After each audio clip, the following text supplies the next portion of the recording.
Chapter 402. The first and only time Fan Xian saw Yi Luyan was when he was 12 years old. That year, he lay on the precipice with a strange light in his eyes. He gazed at the half of a lonely boat below the precipice, the tens of thousands of holes in the sand, the two exceptional people, and the battle between powerful warriors that disappeared with a touch. One was the great grandmaster of the Qing kingdom, Yi Luyan, and the other was his uncle. The 12-year-old Fan Xian had just completed his tyrannical scroll, so his insight could not be considered exceptional. Thus, he only sighed in admiration at the power of the battle and did not stop to understand its essence. On the contrary, it was during these years that he would occasionally think back to that time and scene. Only then would he gradually find something beautiful, shocking, and learnable from his memories. The more he thought back, the more he admired Uncle Wu Zhu and Yi Luyun's exceptional methods. Sometimes, he would even feel that the figure of Yi Luyan riding the half of a lonely boat across the ocean still floated in his mind, and that ancient song still echoed in his ears. He had never thought that this great grandmaster of the Qing kingdom, a figure revered by tens of thousands of people, would be at the top of a brothel and become the person he had to face. Fan Xian was the person most afraid of death in this world, so he had once made a full understanding and analysis of the enemies he could face alone. He calculated and weighed his own strength and background. In this world, the person he feared the most should be Dongyi's Sigurjian. The most unfathomable should be Northern Qi's Ku He. The most troublesome were, of course, the people in the royal palace. Although Sigurjian was an idiot and could kill him without a care, everyone knew that idiots did not like to go out to unfamiliar places.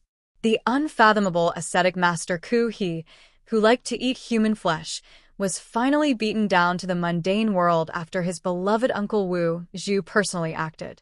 A person who could be injured was not that scary. As for the people in the Qing royal palace, they were all related, so he temporarily did not have to consider them. The people Fan Xian truly feared were all great grandmaster-level figures. From this, it could be seen that this person was either overly confident or somewhat arrogant. Speaking of which, given his strength and the blind uncle, he truly only had to consider these people. Of the four great grandmasters, only Fan Xian was not worried about Yi Luyan. On one hand, the memories of his youth were too deep. He always felt that this ancestor of the Yi family was quite a beautiful person who traveled the world all year round. He was a real person with a bright and cheerful temperament. He should not be involved in the boring struggles of the world. Secondly, the situation of the Yi family in Jingdou made Fan Xian's sharp eyes see clearly that Yi Luyan was a man of affection. Otherwise, the emperor would not have been able to maintain the balance between the two sides. The Yin fire of the Hanging Temple had burned the Yi family to the ground. Despite such a despicable method, Yi Luyan was able to endure and not return to the capital. Naturally, the happiness and safety of the Yi family and the continuation of the Yi family were more important than anything else. If Yi Luyan continued to stay in Jingdou and affect the balance of power, the emperor would not actually do anything to the Yi family. This was something that could not be announced, but it was a natural tacit understanding between the imperial power and Yi Luyun's extraordinary martial power. Thus, Fan Xian could not understand why Yi Luyan would make a move because of the Juanshan conference and would so decisively come in front of him and use his life to threaten him. If this was not stupid, then what was? Even if the Black Knights were to retreat this time, did the emperor not know of the connection between the Yi family and the Juanshan conference? Wasn't this balance still broken? If he came, then so be it. Fan Xian had accurately calculated this great grandmaster's weakness, which was why he dared to be so mocking and so rebellious in his dark and sour tone. If you were Yi Luyan, how would you dare to kill me? Fan Xian stared at the pair of eyes that were as calm as autumn water under the straw hat. It was as if he wanted to see the true purpose of this great grandmaster's sudden visit to Suzhou. In the depths of his heart, he had even prepared himself if Yi Luyan immediately asked, "Why wouldn't I dare to kill you?" He would immediately and coldly throw out the killing weapon he used to roam the Jianghu as an explanation. "If you kill me, Uncle Wu Zhu will naturally kill everyone in the Yi family. This was a simple truth. Yi Luyuan would definitely believe it and would not accept it. So back then, you hid on the cliff and peeked. Unexpectedly, Yi Luyuan did not continue Fan Xian's words. He only slowly put the sword in his hand back into its sheath. Looking at his handsome face, he sighed. Fan Xian's heart jumped, but there was no expression on his face. He remained calm. You don't understand? Yi Luyuan asked. Fan Xian truly didn't understand, so he nodded. The viciousness and confidence he had purposely pretended earlier immediately weakened a little. Yi Luyuan smiled slightly and said, If you weren't on that cliff, how could you have read those 2 lines? How could you have known that I was you? How could you have known that I knew you were him? How could you have known that I wouldn't dare to kill you? It was very complicated. It sounded very complicated, so Fan Xian truly felt a bit dizzy. Fortunately, his enlightenment was a dozen years earlier than normal people. He had lived 2 lives, so his basic knowledge of logic was much more solid than others. He circled it around in his head a few times and finally understood Yi Luyuan's words. What Yi Luyuan wanted to express was very simple. In this world, at least now, at least in Jiangnan, there were not many people who knew him. This meaning made Fan Xian feel incomparably shocked. Were there really not many people who knew the great grandmaster of Qing Kingdom? He unconsciously let go of the paper fan he held tightly in his hand. A glimmer of mockery rose to the corners of his lips. Don't think that you can pretend to be my uncle by pretending to be cool. Don't think that you can pretend to be his bald head by wearing a straw hat. Don't think that you can make others believe you are Sigu Jian by carrying a broken sword. You are Yi Luyuan. Regardless of whether or not I recognize you, in the end, you are Yi Luyuan. Sigu Jian's movements were the most important thing the Overwatch Council monitored. It was impossible for Yi Luyuan to pretend to be him. This was something Fan Xian did not understand.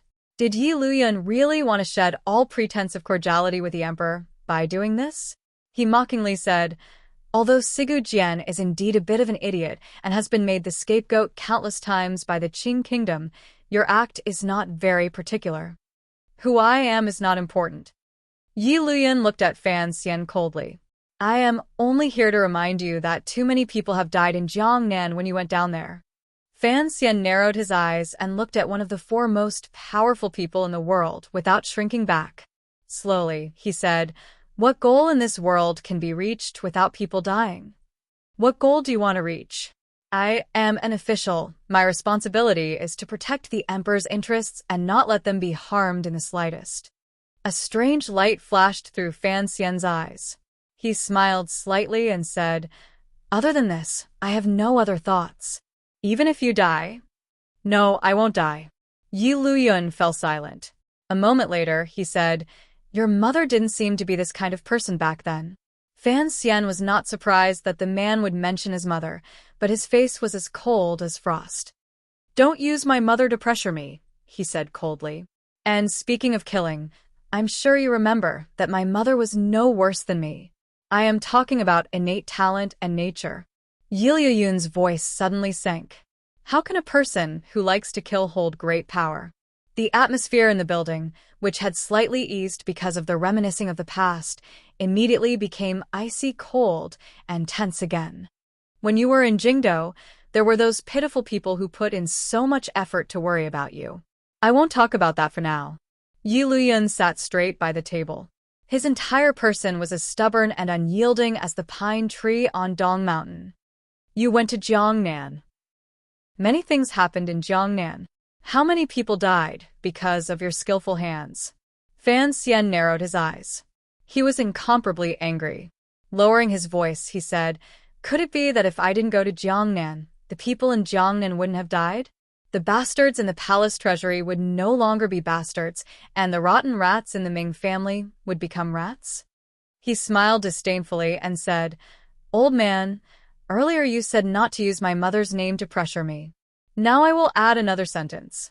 The name of righteousness has no effect on me. Yi Luyuan's expression did not change. It was impossible to tell whether he was happy or angry. He only quietly said, In the matter of killing Yuan Meng, you knocked out all the serving girls and servants in the manor. It appeared to be somewhat gentle, But these unconscious people were all captured by the Suzhou government and killed to silence them.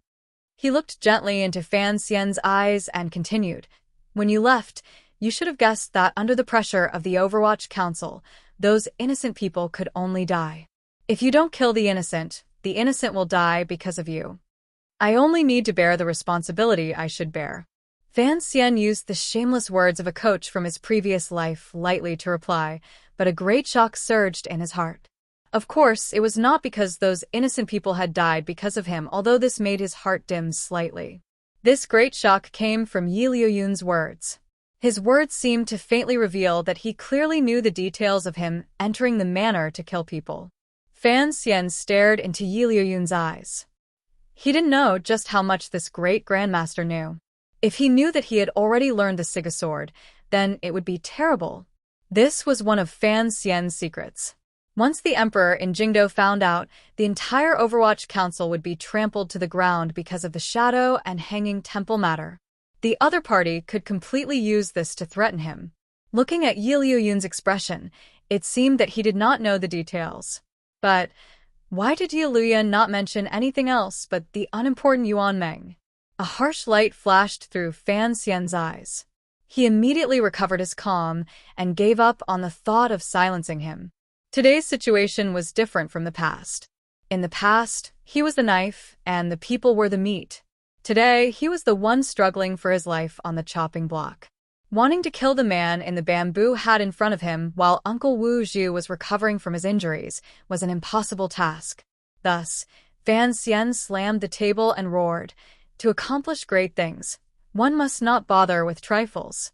If we don't strike like lightning and let Jiangnan be like before, how many people will the Ming family kill? How many more people will those pirates kill? Will you fill in the hole in the national treasury for me?" Without waiting for Yi Liuyun to reply, the tip of his disdainful finger stretched out again. Very boldly and rudely, he pointed at Yi Liuyun's nose and scolded, "And that Juanshang conference? Are they cleaner than me? What kind of person are you? How can you lower yourself to do things for them? You are a great grandmaster of the court. If you don't stand on my side, what right do you have to stand on that side?" The last sentence cleverly turned and went straight for the heart. Yi Liuyun furrowed his brows slightly and slowly said, "The Juanshang conference is not what you think it is. Of course, I understand. You are a great grandmaster high above, but in the end, you are still a person. You need to enjoy. Walk the world? Wandering the world is happy, but if you are exposed to the sun and rain, where is the feeling of being at ease?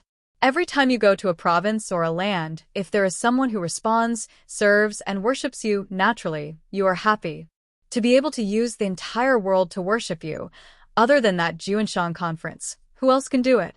Yi Liuyun looked at him with a slight smile. It was as if he had not thought that this young man would be able to so easily see through his connection to the Juanshang conference. The matter had always been this simple. Ku he was worshipped by Northern Qi, Siga Jian was worshipped by Dongyi, and the person in the royal palace was worshipped by the Qing kingdom. But what about Yi Liuyun? Walking the world without returning home, blowing in the wind on the ocean, caressing the pines on Dong Mountain, crossing rivers and lakes. All of these things needed someone to take care of and take care of. Even a great grandmaster had to eat and live in an inn, particularly someone of his status. Certainly, he did not like all the conventional flattery. Would he be willing to live in a secluded garden and interact with some lonely guests hidden in the wilderness? The garden required money. Entering the mountains to visit friends also required travel expenses. Traveling around the world was actually the most extravagant kind of life. You couldn't have a great grandmaster become a bandit and road tyrant. Fan Xian had not finished speaking when he smiled coldly and said, "But the relationship between your filial son and the Juanshang conference is not so simple. If you want to fish people out from under my hands, it is not so simple. The Juanshang conference is protecting these womanly hands for you. Are you planning to use these hands to hold up the sky for the Juanshang conference?" As he spoke, his gaze, intentionally or not, landed on Yi Liuyun's hands on the side of the table. Those hands were like white jade, without a single wrinkle. They were not at all like the hands of an old man. Rather, They were like the hands of a girl who had never seen the sun and only knew how to embroider flowers and birds in her boudoir. This was the sign of Yi Luyan abandoning his sword and mastery of San's home many years ago, when Yi Qingmei pushed Wu Zhu into Qing Kingdom's Jingdou.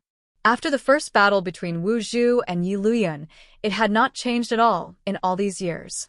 Yi Luyan listened to Fan Xian describe his hands as womanly. His eyes, which were as calm as autumn water, gradually began to boil. The key to negotiation was to grasp the other party's emotions, even if the other party was a high and mighty great grandmaster. Thus, when Fan Xian discovered that the true anger in Yi Luyun's heart was about to explode, he immediately changed the topic and slowly said, "There should still be some time before the Black Knight's Act. If you truly care about your filial son and grandson in the garden, shouldn't you give Mr. Zhou to me?" Yi Luyan gazed at him with a not-quite-there smile. It was as if he was mocking him, or looking at an ignorant child. "At this time, you're willing to accept my conditions?" Fan Xian lowered his eyelids slightly, but his heart gave a thump. He had originally thought that since Yi Luyan was not afraid of the hardship of sneaking the Juanshang Conference account master to Baoyue brothel, he had the intention of using Mr. Zhou to exchange for the Yi family descendant in the Juanshang Conference. Did the other party not have this intention at all? "I have never accepted any conditions under coercion." He raised his head and looked with great sincerity at Yi Luyun's simple face with his calm eyes. "But this does not mean that I am not willing to come to some kind of agreement with an elder worthy of respect." Hearing this, Yi Luyan was finally moved. He sighed and said, "As expected, shameless." Fan Xian smiled slightly and said, "You use martial power to coerce people, and I use human lives to coerce people. If we're talking about shamelessness, it's actually not too far off." Yi Luyan slowly stood up. Fan Xian's heart froze, but his expression was calm. He once again opened the pitiful fan that was already wet and deformed and waved it randomly. Yi Luyan looked at the fan in his hand. A glimmer of a smile flashed through his eyes. He could see the true nervousness in the depths of this young man's heart. "Don't think that you understand everything and that you can control everything," Yi Luyan said. "Otherwise, one day, you will die a very pitiful death. Otherwise, there will come a day when you will die a pitiful death. You are a smart person, but don't be too smart. You are smart, but don't be too smart," Yi Luyan lectured. "You should know how to deal with the following matters." Yi Luyan slowly lowered his head and allowed the bamboo hat to cover his simple face. Holding the long sword tied in rough cloth, he walked to the side of the railing and turned his hand to grab Mr. Zhou by the collar. Fan Xian finally felt a glimmer of helplessness and bewilderment. If the great Yi Luyan had not come to deliver Count Zhou to him, why would he condescend to talk with him for so long? Yi Luyan turned his head. The mist in his eyes gradually grew. A faint but terrifying killing intent shocked Fan Xian's body. In the end, he slowly said, "I am carrying a sword, not pretending to be that idiot Sigajian. Perhaps you have forgotten that I used a sword in the past." As he spoke, he slowly pulled out his sword. The snow-white edge did not reflect a glimmer of light. It was as if all of the light had been sucked into the steady and pure white palm. Fan Xian's eyelids twitched. He gathered his thoughts and desperately bit the tip of his tongue. The pain made him a little more awake. In a moment of life and death, all schemes and battles of wits were fake. He anxiously forced out all of the surging tyrannical Zhenqi from the snowy mountain behind him. Channeling it to his fists, he struck forward. It struck the table. Accompanied by a strange scream, Fan Xian's entire body was shaken by his own domineering fists. His body twisted in the air, like a dog in a sorry state. Frightened and miserable, he turned into a black line and rushed out of the building at a speed that was very admirable. Fan Xian swept onto the long street. His entire body floated in the air, but his eyes were filled with shock. Even at this moment, he could still feel the fierce and murderous sword intent chasing after him. It was as if it could cut him in half at any moment. He twisted his body, flicked his leg, opened his mouth, and spat out blood. Suddenly, he sped up again and somersaulted 3 times in the air. The tip of his foot kicked the green banner on the opposite building. Using the force of the soft bounce, he turned into a wisp of smoke and landed on the street. The 6 Tiger Guards and Overwatch Council swordsmen had long charged over and protected him firmly in the center. Layer upon layer, they fearlessly acted as a human shield. In an instant, Fan Xian felt that he was surrounded by people. He could not see what was happening outside. A glimmer of emotion flashed through him. His entire body once again entered its most sensitive state, ready to escape at any moment.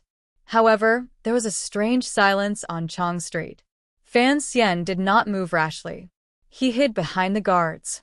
After an indeterminable amount of time, he finally felt something was strange. He ordered his subordinates to open up a small crack.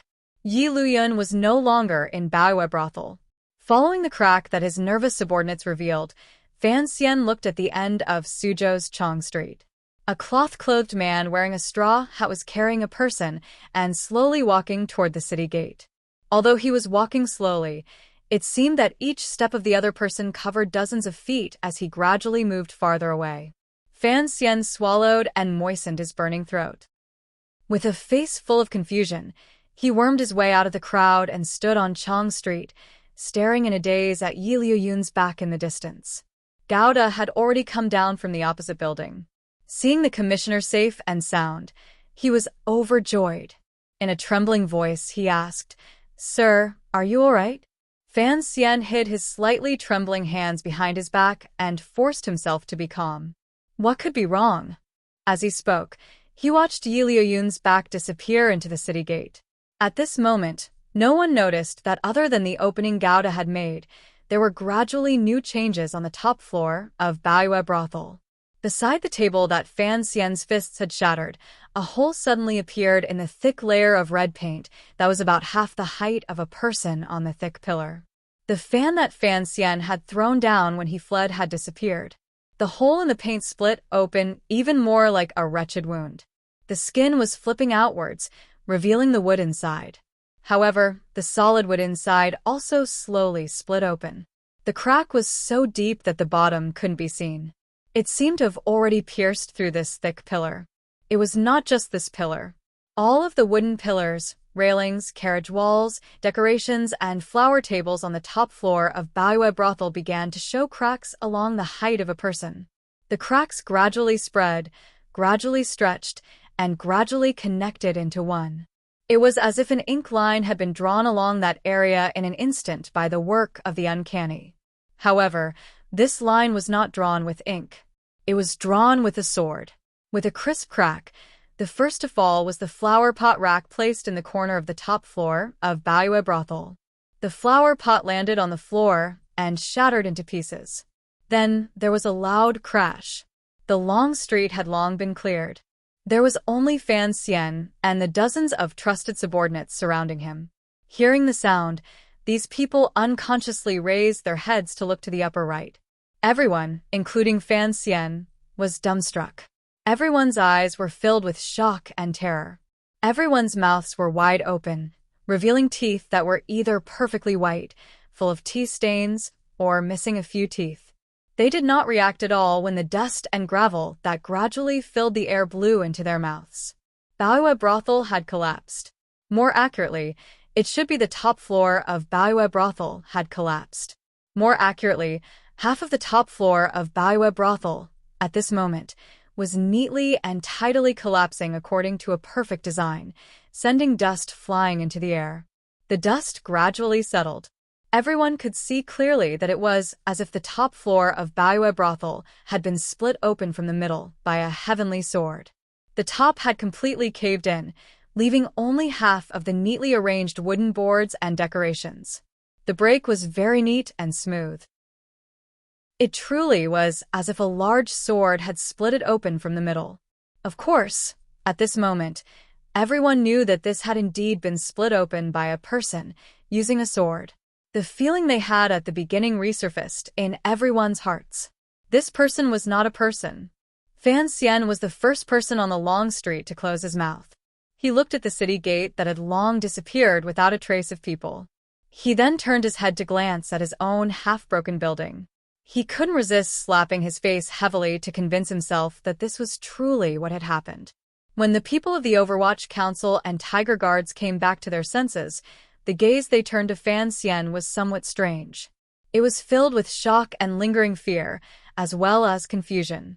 They wondered how the commissioner had come out alive. This question, Fan Xian himself was not very clear. Deng Ziyu. Fan Xian's voice was slightly raspy. The rims of his eyes were filled with an unhealthy red. As he coughed, he said, "Go over there." It was clear that Deng Ziyu was still in a half-dazed state. After Fan Xian angrily said it twice, he woke up and quickly made a sound of acknowledgement. Fan Xian called him in front of him and lowered his voice. If someone surrenders, then you must protect their life." Deng Ziyu was slightly startled. He raised his head to look at the commissioner. A glimmer of shame flashed through Fan Xian's eyes. "Bring the person back, no. Have the Black Knights send him directly back to Jingdo." He sighed in his heart. "Don't get involved with me anymore. Let your elders play with their own matters. I can't endure this kind of mental torture anymore." Deng Ziyu accepted the order and turned his head to glance at the half-broken building. He couldn't resist swallowing. In a trembling voice, he asked, "Sir, who exactly is that person?" Fan Xian glared at him and said, "Didn't Gauda say it was Siga Jian?" It was no wonder Deng Ziyu was a trusted aide from the Second Bureau. He very straightforwardly retorted, "The council reports clearly wrote that Siga Jian is still in Dongyi." Fan Xian directly cut off his words and said angrily, "Look at this broken building. The other party is a great grandmaster. Is his whereabouts something our crows can keep track of?" Deng Ziyu didn't understand why Fan Xian was angry. He quickly accepted the order and found a horse to leave the city in a hurry to meet up with the Black Knights. After Deng Ziyu left, Fan Xian continued to stand on the long street, unwilling to return to Hua Garden.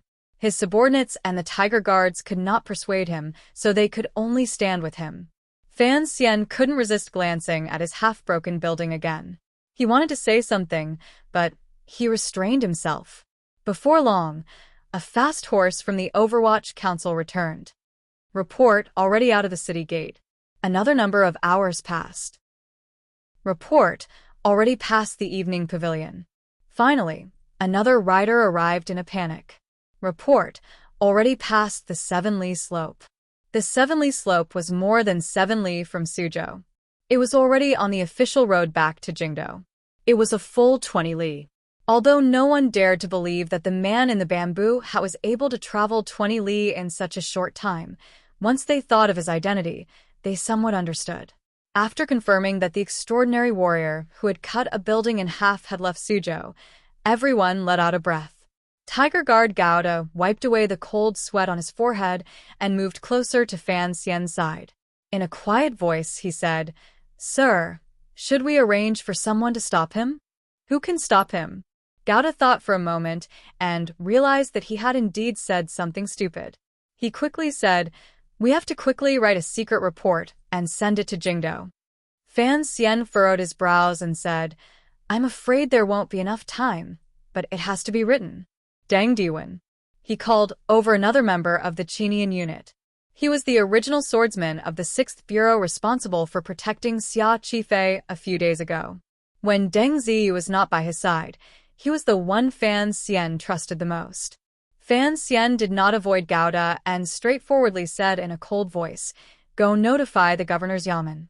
Tomorrow, go to Ming Garden and turn in all of the Ming family's private soldiers." Gauda listened to the side, and his heart trembled slightly. He had indeed not thought that after such a dangerous moment had passed, the first thing the commissioner would think of was how to use this matter to his own advantage. The imperial envoy being attacked was a major event. Presently, the people of Jiangnan were angry. Everyone would certainly think of the Ming family. Using this matter to once again weaken the Ming family, at the same time, it could slightly reduce the people's resentment toward the old Ming matriarch's death. Gauda truly admired the commissioner from the bottom of his heart. After confirming that Yi Luyun had left Suzhou, Fan Xian's heart relaxed involuntarily. However, there was still a great doubt and confusion in his heart. However, it was impossible for him to talk to anyone about it. Looking again at the half-broken building beside him, he couldn't resist cursing with a gloomy expression. How much silver is this going to cost to repair? That old bastard. Hearing these words, everyone couldn't help but be shocked. Immediately, they froze and didn't dare to open their mouths. The long street was silent again. No one had thought that the commissioner would dare to curse a great grandmaster in the middle of the street. Fan Xian looked at everyone's strange expressions, and a wave of anger surged up for no reason. He opened his mouth and cursed loudly. This is my building. Someone else is tearing it down, and I can't even curse? That's an old bastard. Gao Da's heart was complicated. He wanted to go cover the commissioner's mouth, but he didn't have the courage. He couldn't help but admire the commissioner even more. He was indeed a courageous and exceptional figure. Earlier, Fan Xian had dealt with it alone upstairs, which had already made these subordinates indescribably amazed. Later, he was able to survive and successfully make the great grandmaster float away. Everyone admired the commissioner even more to the bone. Of course, what they admired the most was that Fan Xian still dared to curse in the middle of the street after the matter. Under everyone's admiring gazes, Fan Xian mumbled something, but no one heard it clearly. They only saw his body go limp, and he was about to fall down in the middle of the long street. A patch of flowers floated past. A girl supported Fan Xian's body. Everyone recognized this person and knew she was the commissioner's confidant, so they were not nervous. They were just a bit worried. It looked like the commissioner had still suffered internal injuries in the face of an extraordinary and saintly great grandmaster. Everyone hurriedly followed the young man and woman in front of them toward Hua Garden. It was only at this time that the governor's manor soldiers arrived late. Fan Xian tilted his body slightly and fell into the girl's embrace. Smelling the faint fragrance, he couldn't resist grumbling. He's already gone before you dared to come out. An apologetic expression flashed across Haitong's face. I can't beat him. Fan Xian couldn't resist rolling his eyes. Who can beat this kind of monster? Haitong asked worriedly. You suffered internal injuries? No. Fan Xian replied seriously. I pretended for too long upstairs. Actually, my legs have long gone limp from fear. The last chapter was actually written in a hurry. Many places were rather rough, such as a lot of typos, so I was embarrassed to narcissistically admire myself at the end of the chapter. Haha, this was in response to a cute question from a book friend. Then there was Yi Luyan coming to Suzhou. The logical problem of coming and then leaving is established, but the specific reason cannot be explained.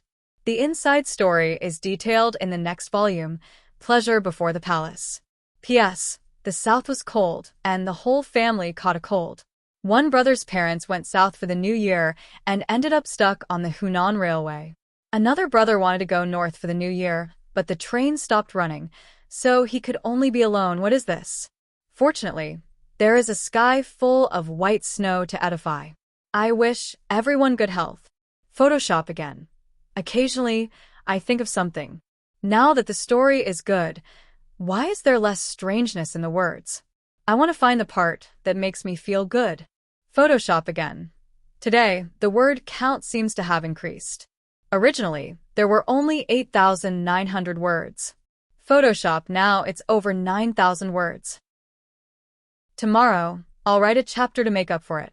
I'm too lazy to change.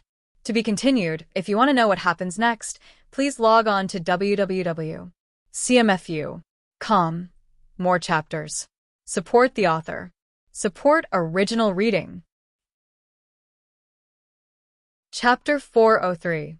In front of a valley about 20 li from Suzhou City, a manor without any special features was quietly waiting for dusk to descend. With the arrival of dusk, the night gradually fell. 400 black horses held coins in their mouths and cloths under their hooves as they quietly surrounded the manor, like the grim reaper of the night. What followed was a bloody battle.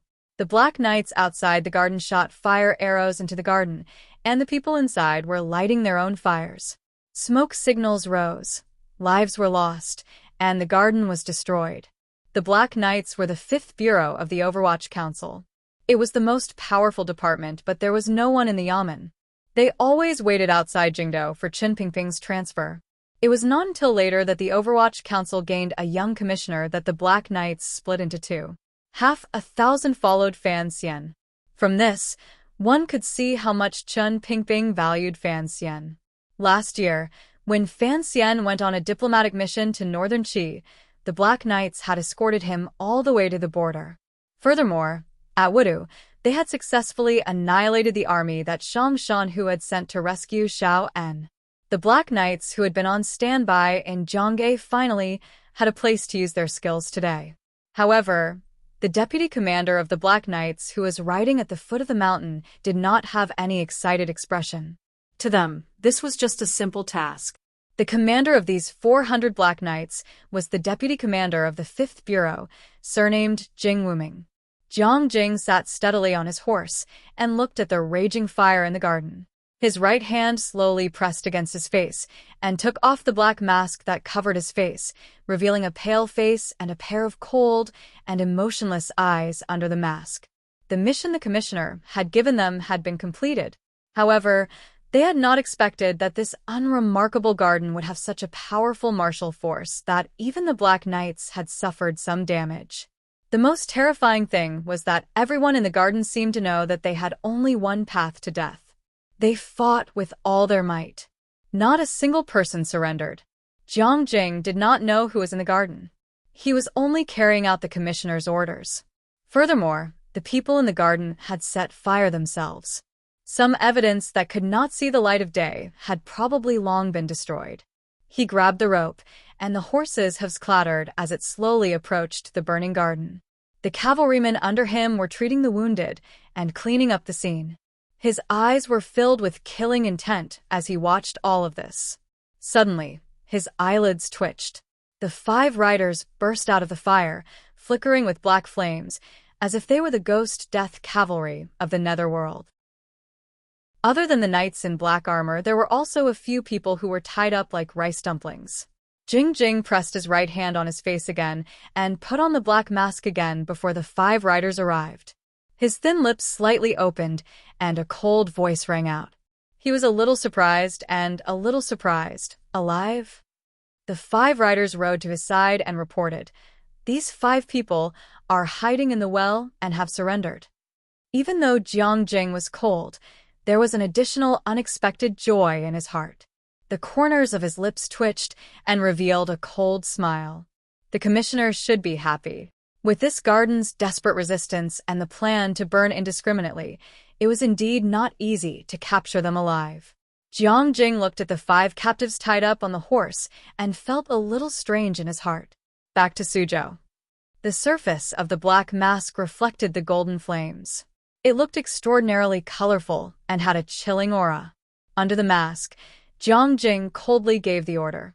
Outside the garden, the neighing of horses tore through the silence of the dark night in the valley. The horses' hooves clattered slightly before they formed up again. In unison, they became 3 black torrents and circled around the burning manor. They swept diagonally across the road at the foot of the mountain and disappeared into the night. Not long after the Black Knights left the mountain like ghosts and entered the plains, they ran into Deng Ziyu and his group, who had come to receive orders and received the commissioner's latest order. Jiang Jing was silent for a moment and arranged for a small group of riders to escort the captives to Jingdou. The remaining hundreds of night death gods did not enter the city. Instead, they quietly found a place to cross the river and return to the camp in Zhongbei. After Deng Ziyu reported back to Hua Garden, Fan Xian only nodded his head to indicate he understood. In his study, he finished writing a secret memorial to the emperor and handed it to a subordinate in the council to quickly send it back to Jingdou. Then, he went alone to the main hall of Hua Garden. Bright lanterns hung high in the main hall, illuminating it brightly. In particular, the chest of snowflake silver was lying quietly in the chest, reflecting an alluring light. Fan Xian glanced at the chest of silver and shook his head. Sighing, he sat on a chair beside the chest and thought to himself that silver was indeed very useful. 138,880 taels of silver were neatly stacked up in the chest. Fan Xian couldn't resist glancing at it again and sighed again. In the end, he gave up on the thought in his heart. Facing Yi Luyan, That feeling of helplessness and powerlessness actually made Fan Xian angry. Of course, he did not feel any unnecessary self-pity or humiliation. Not being able to defeat a great grandmaster was a matter of justice. However, he knew that no matter how his life developed in the future, there would come a day when he would face a great grandmaster. Even if it wasn't Yi Luyan, Sigu Jian, or that person in the palace, he would still have to face them head-on. However, Yi Luyan had cut the building in half with one strike and that powerful aura that filled the heaven and earth. It all made Fan Xian clearly realize that the current him was completely helpless against someone of the great grandmaster level. It was the same logic as the Ming family being completely helpless against him. A great grandmaster was too powerful, so powerful that he could ignore the encirclement of normal martial power. No wonder the emperor had always been lukewarm toward the Yi family. No wonder he was able to support that pair of orphans and widows. No wonder an idiot like Sigu Jian could protect Dongyi. Fan Xian thought to himself and sighed. He began to miss his dear Uncle Wu Zhu. Immediately, he overturned his thoughts. He only had one life. He couldn't always rely on his uncle to resolve his worries and remove difficulties. Particularly, Wu Zhu couldn't have any advantage when facing these great grandmasters.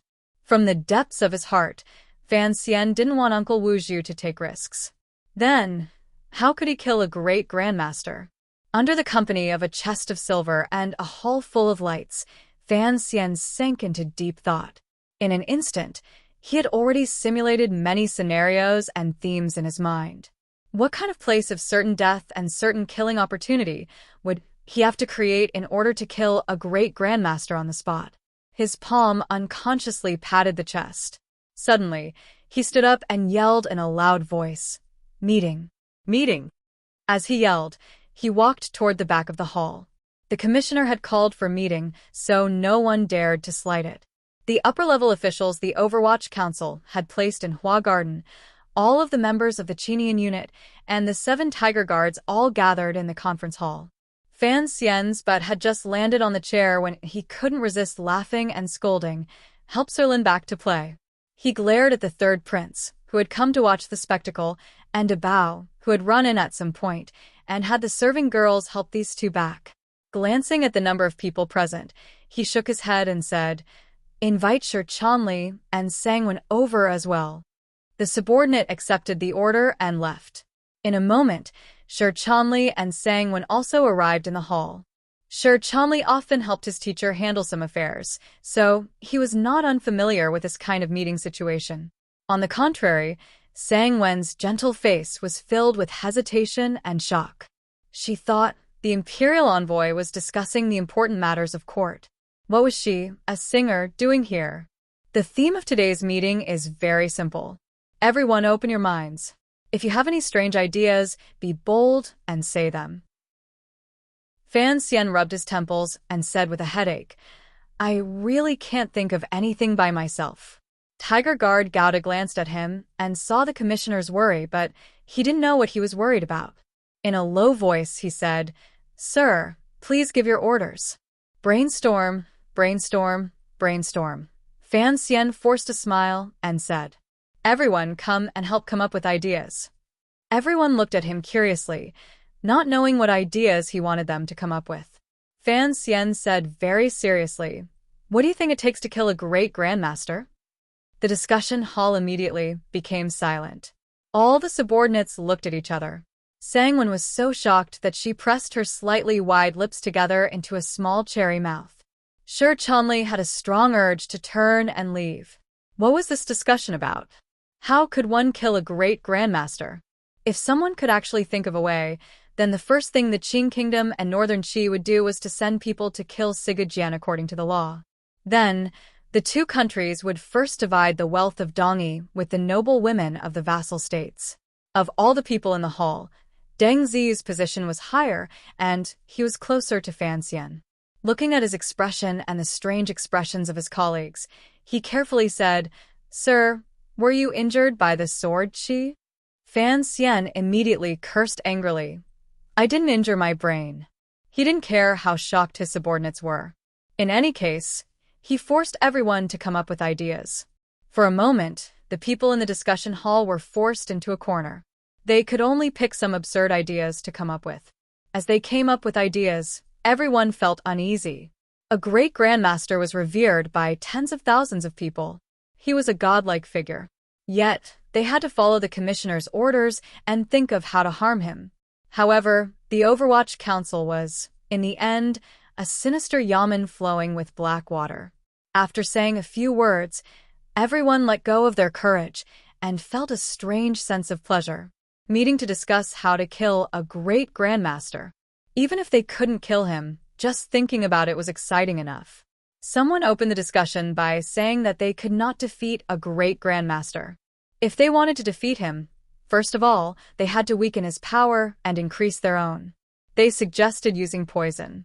Someone immediately retorted that a great grandmaster's martial power had reached perfection. Once poison entered the body, it would immediately turn into a puddle of snow water and be useless. Someone suggested that they should choose a medicine that stimulated the body's inherent qualities. It was not an external poison, but it could move the body's emotions or energy in a short time. Naturally, it would weaken afterward. Fan Xian coldly interrupted. That's an aphrodisiac. Someone else said that if one wanted to take a person's life, one had to first disturb their will. If one wanted to kill someone, one had to first make them crazy. They should construct some special scene to intensify the great grandmaster's emotions and make his mind sink into confusion. Fan Xian nodded with great approval. In his heart, he was cursing Ouyang Feng's craziness. Deng Ziyu thought for a while and suddenly slapped the table. In reality, it's not difficult. As long as we think of a way to set up a trap so that the opponent can't escape easily, we can use the 6th Bureau's crossbow camps to surround him and release them in order, without stopping or resting. We can exhaust his true strength. Even if we have to use tens of thousands of crossbow arrows, we have to weaken the opponent's body and chi. Then, we can use the 5th Bureau's Black Knights to charge. After all, a great grandmaster is not a god. Fan Xian looked at him and asked, "How many people do you think will die with this plan of yours?" Deng Ziyu calculated and reported, "The 6th Bureau's crossbow camps will probably all be destroyed. There should still be 10% of the Black Knights alive." Fan Xian shook his head and said, "I want to kill people, not send my own people to their deaths." Deng Ziyu excitedly said, "If we can actually succeed, it doesn't matter how many people die." Fan Xian raised his brows and smiled coldly. "Then, how can you make the opponent not move and not escape? Just stand there and let you shoot and rush as you please? He's not a scarecrow." Deng Ziyu was silent. The brainstorming continued. The ideas everyone came up with became increasingly preposterous and nonsensical. Some people suggested becoming kidnappers, others suggested playing with an avalanche, and others suggested doing something to the latrine. Then the rebuttals also arrived. First, Sigu Jian did not have any family. His family had all been killed by him. At the same time, Dongyi never saw snow all year round. As for the last suggestion, everyone snorted disdainfully and couldn't be bothered with it. Fan Xian watched the scene with cold eyes and felt slightly at ease. This seemingly preposterous discussion was actually to lessen the shock in his subordinates' hearts at the Baoyue brothel incident. Yi Liuyun's sudden appearance had, without question, created a powerful shadow in their hearts. Even Gao Da's face had difficulties showing its original determination. Taking such a group of subordinates to do things, he couldn't allow them to be immersed in such inappropriate emotions. That was why Fan Xian would openly ask everyone to discuss how to kill a great grandmaster. After a few rounds of discussion, it was clear that the fear suppressed in the depths of everyone's hearts had lessened greatly. Other than excitement, it could be said that they had swept away the shock they had received during the day. The effect was good. Of course, the people in the discussion room did indeed bring up some effective methods. No one knew if Fan Xian would use them in the future. As for his subordinates taking Sigu Jian as their imaginary enemy, it was somewhat unexpected to Fan Xian. The people of the Qing Kingdom would never think of dealing with Yi Luyan. Because they were in the honeymoon period with Northern Qi, because of Fan Xian's relationship with Haidang, and because the young lady of the Fan family had now become Master Ku, He's last disciple. The subordinates would not blindly discuss how to kill Ku He in front of the commissioner. It was that pitiful Sigurd again. The discussion lasted until the candles were extinguished. After everyone dispersed, they continued to whisper among themselves in the garden. They were excited by the commissioner's daring action and couldn't help themselves. Fan Xian shook his head and called Sangwon over. Bao'e brothel is half destroyed. It will take at least half a month to repair. What arrangements have been made for the girls in the brothel?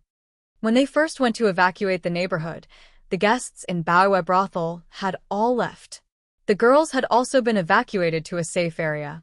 It was not until now that Fan Xian had the leisure to worry about his brothel business. Sangwon replied respectfully and cautiously, "The girls have been temporarily placed in other brothels. The bosses are very easy to talk to and have all taken them. However, staying in other brothels for a long time is not a good thing." Fan Xian nodded.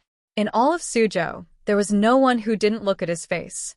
Those brothel bosses were probably more than happy to help take in their own girls. Then, let Shi Chanli take the lead on the matter of recultivation. You can rest for a while. Fan Xian suddenly thought of something and raised his brows.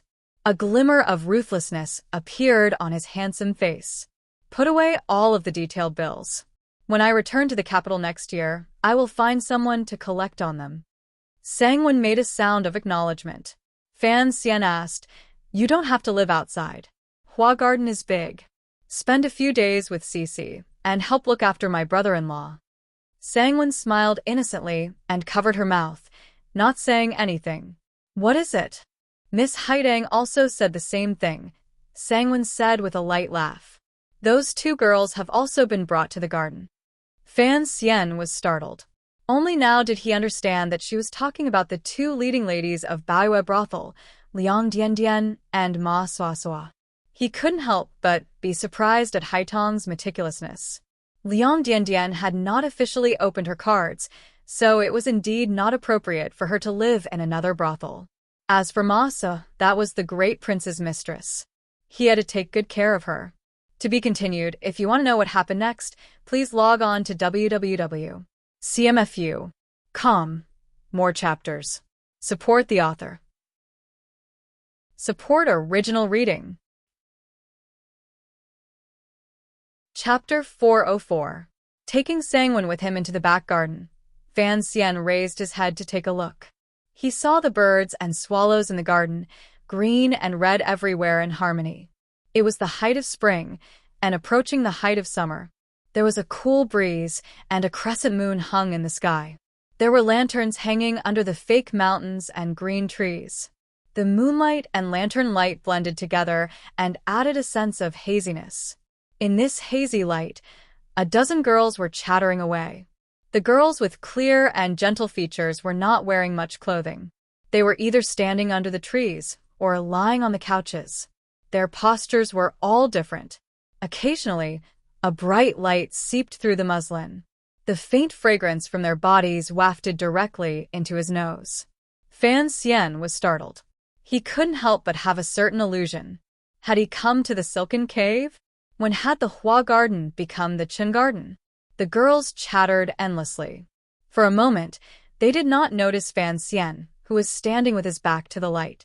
They were still enthusiastically talking about the Bao'e brothel incident during the day, the power of that one strike, and the imperial envoy scolding in the street. The main speaker was one of the two leading girls of the Bao'e brothel. The ones listening were the girls with wide eyes and expressions of curiosity or admiration. Fan Xian said in a low voice, "Didn't they say that the girls in the brothel were all sent to other places?" Sangwon covered her mouth and smiled. She explained, "Aren't these the girls in the garden?" Only now did Fan Xian come to his senses. He couldn't help but unconsciously glance at them a few more times. He sighed in his heart. It was said that girls changed 18 times between childhood and womanhood. How could these orphaned refugee girls that Cici had picked up on the road have all grown so gorgeously after only a few days in Suzhou? Although there was still a childishness between their brows and their inexperience had yet to fade, there was a natural aura of youth that pressed against his face. It made one feel very happy. In particular, the back garden had always prohibited men from entering. The maidservants were listening to Liang Diandian's story during the day with great interest, so they were not particular about their manners. Some were lying on the couch with their buttocks sticking out, pretending to be arrogant and naive, while others were holding a fan and pretending to be virtuous. Their straight and slender legs, separated by a thin layer of cloth, presented all kinds of tight beauty. Big Brother's second nurse, Ma Sasa, was sitting in a chair listening to the story. Although she had seen the situation from a distance during the day, hearing it from Liang Diandian's sandalwood mouth made it even more shocking. However, Liang Diandian had not personally seen the inside story of the brothel, so her description of Fan Xian, his defeat in the face of danger, and his extraordinary courage, was a bit exaggerated. She successfully created the image of a perfect young man that the kingdom of Qing should not have. The eyes of the girls in the garden all began to heat up and become bashful. They loved the imperial envoy to death, but they couldn't open their mouths. They didn't dare. Even Ma Suasua tilted her head slightly to look in front of the pool. A strange expression appeared in her eyes. Fan Xian swallowed. He knew that if he continued to watch, he would make many mistakes in life. Those girls were still growing, but sister-in-law and Liang Diandian were truly natural seductive creatures. Their eyebrows were like black, their lips like vermilion, and their eyes were full of spirit. If one looked at them and lost their spirit, how could one look again? He was just about to clear his throat to remind everyone when he heard a girl in the garden say something unintentionally. He closed his mouth and stood quietly with his back to the light. Sangwon glanced at him with confusion. She didn't know what had happened. The little girl was only 12 or 13. She opened her eyes wide and said innocently, "Sisters, why haven't we seen the mistress?" Because of the current situation, Fan Xian's group had lived in Huagarden for a few months and hadn't moved to Hangzhou. During these days, Cici had brought these little girls to live in the garden. These girls had long known the name and identity of their benefactor. To be able to become the imperial envoy's servant girl made them feel very lucky.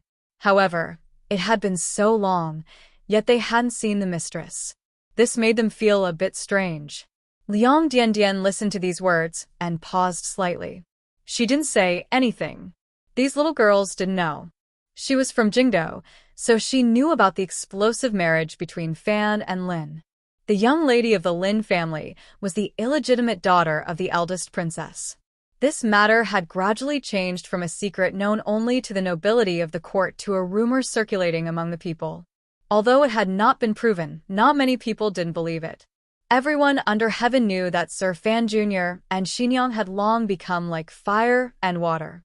This matter, a girl spat and scolded. What right do we have to discuss the matters of the master's family? If Cici hears it, be careful of your mouth.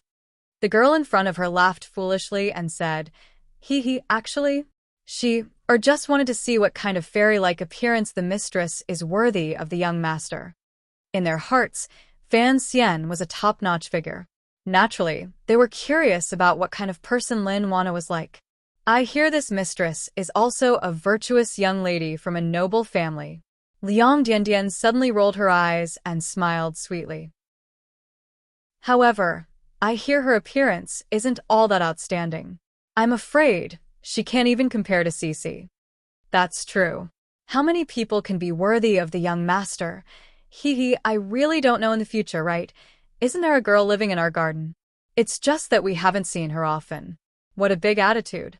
Liang Diandian gave a not quite there smile and said, I hear she is also Sir's confidant. However, she's not Cici. She's an old man. She has no name or status. Shut up. The servant girl who vaguely knew Haitong's identity couldn't scold Liang Diandian. She could only grab the girl and quickly scold. You really want to die? How could such a noble person put on airs for you to see?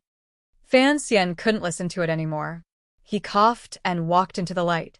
The servant girls jumped in fright and rose one after another. Restraining their spirits and breathing, they bowed in unison toward Fan Xian and said gently, Greetings, young master. The way they were addressed in Hua Garden was still according to the rules of the courtyards in Jingdo. Fan Xian looked at these girls and shook his head. He thought to himself that the discussion in his own garden was already like this. He didn't know how unbearable the rumors outside would be. However, he was also an open-minded person and couldn't be bothered to care about what other people silently criticized. Slowly, he said, "It's late. Go to sleep." The servant girls stuck out their tongues and bowed again. They quickly tidied up their clothes and quietly returned to their own rooms. Only Liang Diandian and Ma Suasua were called down by Fan Xian. Fan Xian stared at Liang Diandian's beautiful and naturally charming face and didn't speak for a moment. Liang Diandian was slightly happy, but she didn't show it on her face. On the contrary, she purposely appeared weak and timidly lowered her head, showing her most beautiful side. Back in the year of the marriage between Fan and Lin in Jingdo, according to the rumors in the marketplace, Fan Xian truly loved his sick wife dearly. From this, one could tell that Sir Fan Jr. valued relationships. In the boudoir, Fan Xian was the dream lover of all the girls. Although Liang Diandian had grown up on a pleasure boat, she was no exception. However, she had some uncomforting scheming and considerations. Liang Diandian was very confident in her appearance. She thought to herself that the young mistress was not as beautiful as her, yet she was able to receive Sir Fan Jr.'s love. This man probably liked to take pity on others and had purposely put on such an appearance. Furthermore, after the Suzhou branch of Baoyue brothel had opened, Sir Fan Jr. had not allowed her to receive guests. Presumably, he was also interested in her. Feeling Fan Xian's unmoving gaze, Liang Diandian's happiness gradually grew. She lowered her head shyly and didn't say a word. Standing behind Fan Xian, Sangwen watched the scene. A disgusted smile rose to the corners of her lips. Fan Xian suddenly opened his mouth and said, "Everyone has the right to live better, so I don't dislike your way of thinking." Liang Diandian raised her head in shock and met Fan Xian's emotionless gaze. Only now did she know she had misunderstood. Her heart jumped. Fan Xian continued coldly, "However, I don't like it." Liang Diandian was overwhelmed with shame and didn't dare to say anything. No one is born to serve others. If you don't want to work in Baoyue brothel, have shopkeeper Sang turn you into a Qing household. Once you've earned back the silver, you will be allowed to leave. Fan Xian stared at her beautiful face and said, "Sangwen, pack her luggage and find another place to live." Sangwen was startled. She had not expected the commissioner to be so heartless. However, she didn't say anything. She brought Liang Diandian, whose eyes were glistening with tears, into the manor to pack. At this moment, there was only Fan Xian and Ma Suasua left in the garden. Ma Suasua suddenly opened her mouth and said in a quiet voice, "Sir, is Suasua also going out of the manor to avoid polluting the peace of this garden?" The corners of Fan Xian's mouth twitched slightly, and he laughed bitterly. Looking at the Hu tribe princess's eyes that were like the blue sea, her straight nose, and her deep and beautiful face, he quietly said, "Stay here. Don't talk too much. Don't ask too much. I like you very much. If there is a chance in the future, I will help you." Ma Suasua was slightly surprised and raised her head to look at Fan Xian. It was as if she hadn't thought that he would see everything so clearly and reveal such intentions. She couldn't help but gratefully say, "Thank you, sir." Fan Xian calmly said, "No need to thank me. I have always liked to stand on ice and see the world." Returning to the room, Cici had already prepared hot water. After washing his face, he dipped his feet into the hot water.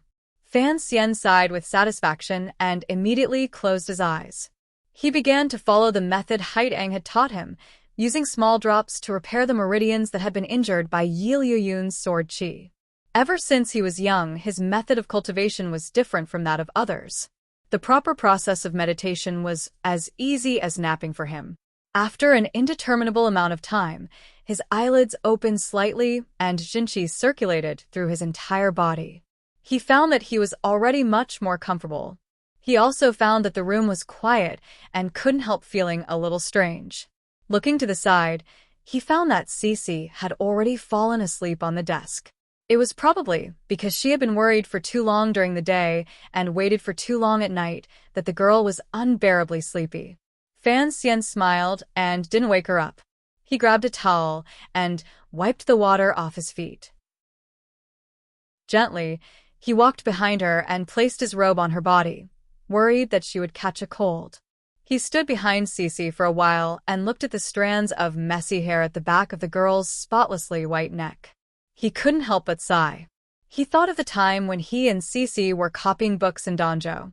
How relaxed, happy, and free it was. There were no outside matters to worry about. There was only a bean lantern, an inkstone, a bald brush, and a delicate attendant. The two of them sat side by side copying the story of a stone. Although they didn't have any glyphs, those dots of graceful handwriting were truly fragrant. He thought for a bit and then gently pressed his right hand against the back of Cece's neck and helped her rub it. He applied some jinqi to a few acupuncture points to help her adjust her breathing and sleep. Only then did he carefully lift her up and put her on the bed. Pulling the thin blanket over her, he finally felt reassured and patted her face. He then picked up his shoes and walked out of the room. The moment he closed the door, he seemed to see the soundly sleeping Cece. A safe and satisfied smile appeared on his face. Wearing a robe, pulling on his shoes, and shrugging his shoulders, Fan Xian strolled through Hua Garden without a care for his image. It was as if he wanted to borrow the night breeze to blow away the depression in the depths of his heart. Although the Hua Garden that the salt merchant Yang Jimei had given him was beautiful, it was a pity that it could not calm his heart. There were too many things weighing down on his heart. Uncle Wu Zhu was not by his side, and Wana was not by his side. He truly had no place to complain, no place to discuss, and no place to vent. No one knew why he had done things in such a hurry in Jiangnan, and why he did not care about anything in order to turn things around. Including his friends, his subordinates, his enemies, and his family, everyone seemed to have an erroneous judgment toward Fan Xian. This kind of judgment was what made Fan Xian most angry. Everyone thought that Fan Xian could be ruthless when it came to the struggle for power. Thus, intentionally or unintentionally, everyone had forgotten the countless threads of connection between him and the eldest princess. They only waited to see how he would stomp Xinjiang into the ground. They had not thought that not only would Fan Xian stomp, but he would stomp beautifully. Fan Xian did not have a shred of affection for the eldest princess, but his affection for Wan was deeply rooted. After all, Wan was the eldest princess' own daughter. Everyone had forgotten this point. Everyone had purposely forgotten this point. Fan Xian was very angry and gloomy. Although he had already secretly made arrangements, he was still angry. If one day the eldest princess truly died at his hands, what would happen to Wan? Nowhere to complain, nowhere to complain. Fan Xian could not stop his steps. It was like this in officialdom in Jianghu, and it was also like this in Hua Garden. He strode around the quiet pond and walked through the long and desolate corridor. Purely subconsciously, he followed that familiar stone path and walked to the quiet study at the back of Hua Garden. He raised his head to look at the door and couldn't resist smiling self-mockingly. How had he come here again? In Shishua Xianu, Wang Xinji lived in Shanin. Because he missed Priest Dian, he braved the snow and took a boat through the night to visit. As the morning light shone brightly, the king arrived in front of the Dai family's door.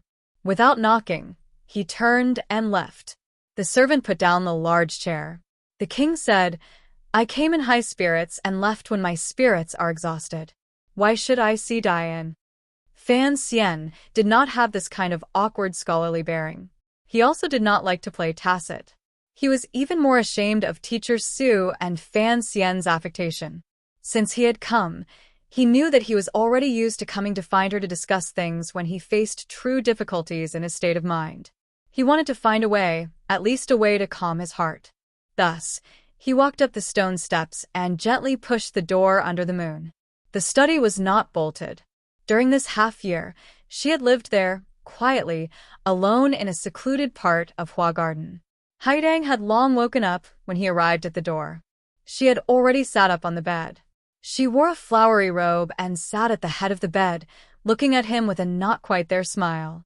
There was no light in the study. Only the faint moonlight from outside seeped in.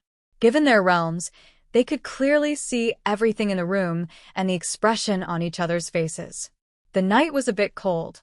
Fan Xian rubbed his hands and turned to close the door. He tugged on his shoes and walked to the side of Haitong's bed. Without a trace of politeness, he lifted a corner of the brocade quilt and burrowed in. Sitting on the other side of the bed, he looked at Haitong across the bed. The quilt was very warm. There was no fragrance. There was only a clean and warm feeling. Haitong looked at the scoundrel and helplessly said, "You have to know that I have thought about it. I am still going to marry in the future." Fan Xian's feet rubbed against the cotton cloth on the bed and sighed comfortably. He was also surprised and disappointed that he hadn't touched Haitong's feet. It looked like the girl across from him was sitting cross-legged. He said, "I am the adulterer." He then smiled and said, "You are the whore." "Of course," he said with a smile. "This is what people say." Haitong glared at him. Fan Xian said, "There is only one thing that I will not be satisfied with even if I die. Although I am born a bit better than others, I do not have the intention to seduce you." "What? How can you insist that we have an affair?" Duo, I cannot accept this. Today, I have already tarnished my reputation. It is not that I say a word of regret. In any case, it is like this. Why don't we have another reason? These words were said with hidden bitterness. Haitong only sighed. Although this section wasn't printed, Cece copied it 2 days ago and showed it to me. Why do you have to use the same words Qingwen said in the 77th verse to ridicule me? I am not second master Bao, and you are not a pretty servant girl. Yi Luyan has not hurt you to the point of death. You are pretending to be resentful, but who knows what you are angry about in your heart? Fan Xian shook his head with a self-mocking smile and didn't speak for a moment. The study that had been converted into a bedroom sank into silence. I don't like to play around, Fan Xian said quietly. You probably don't understand what I mean, but I really do like to stay with you and talk. Haitong's bright eyes glowed in the dark night. But right now, we are indeed very intimate, Fan Xian said with a slight smile. I had originally wanted to pour out the bitterness in my heart, but I didn't expect that I would suddenly have a thought and find another bitter matter. Everyone will marry someone. Fan Xian half leaned against the foot of the bed and closed his eyes slightly. But why is it that when I think of you marrying someone else in the future, my heart is so unhappy? The smile in Haitong's eyes gradually became more and more like the moon in the water, and the strands of moon in the water gradually leaking out of the bamboo basket. Her hands gently pulled at the corner of the blanket and covered her chest. Looking at Fan Xian's face, she slowly said, "Then, how about marrying you?" I had a lot of fun writing this chapter. Men. I would like to thank Sean for the youthful video that you provided. It is the last day of the month. As usual, I ask for monthly votes. Rules.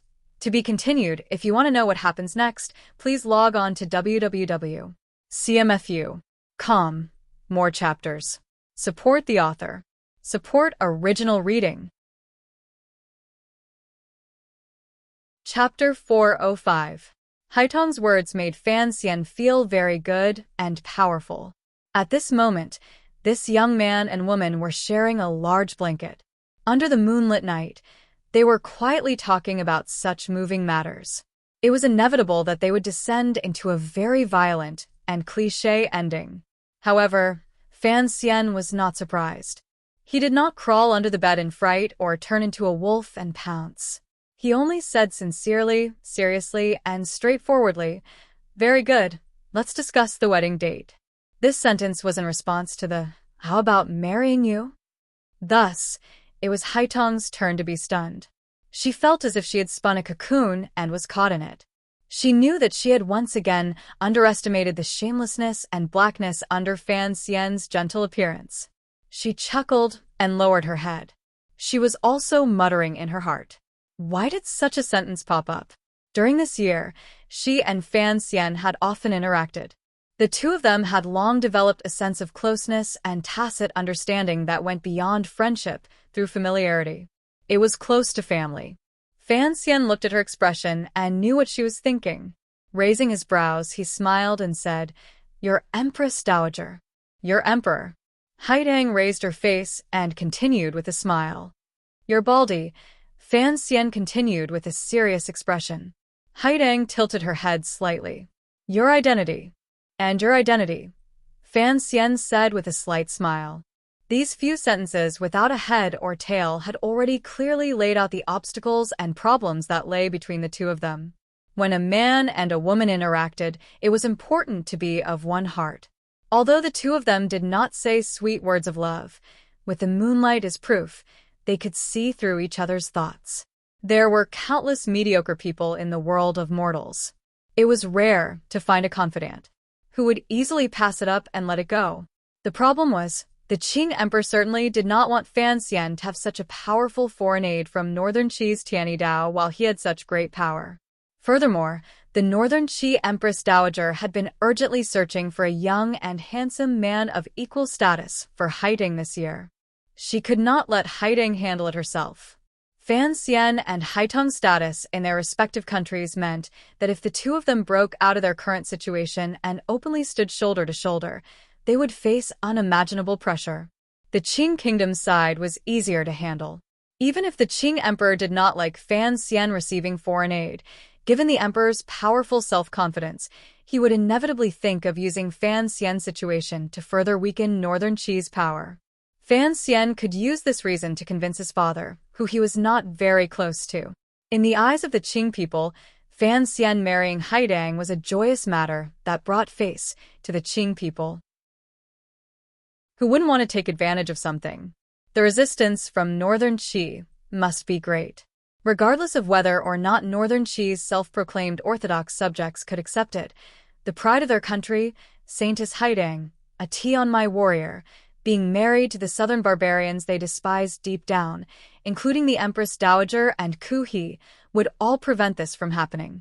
The two sides could discuss the exchange of students, but the Northern Qi people were clearly at a disadvantage when it came to marrying off girls. How could they be willing to do that? As for the little emperor, even Fan Xian admired his methods and didn't have any extravagant hopes that he would let go. Fan Xian smiled self-mockingly and said, "You came to Jiangnan because your little emperor asked you to supervise me making money. If you become my family's fated old woman, we can be considered a husband and wife shop, spending his money however we want." Wouldn't he be angry to death? Haiding smiled and said, "If he heard your words, he would be angry to death." Fan Xian sighed and said, "Actually, if you marry me and our whole family go to a secluded place to spend the rest of our lives, it would work. Who cares how angry the courts of the two countries will be?" Haiding gazed at him with a not quite there smile. "Are you willing?" Fan Xian was silent for a moment and gazed back at her, unwilling to show weakness. "Are you willing?" The two of them met each other's eyes and knew that they both had ties in their hearts. They both had a sliver of kindness toward the world. Although Fan Xian's kindness came from his selfish heart and Haitong's came from her kind nature, no matter who it was, they could not leave lightly and coldly watch everything that happened in the world from beyond the clouds. They were all people who had entered the world. How could they be unworldly? The room once again fell silent. In the night sky above Hua Garden, the crescent moon suddenly pierced through the smoke-like clouds.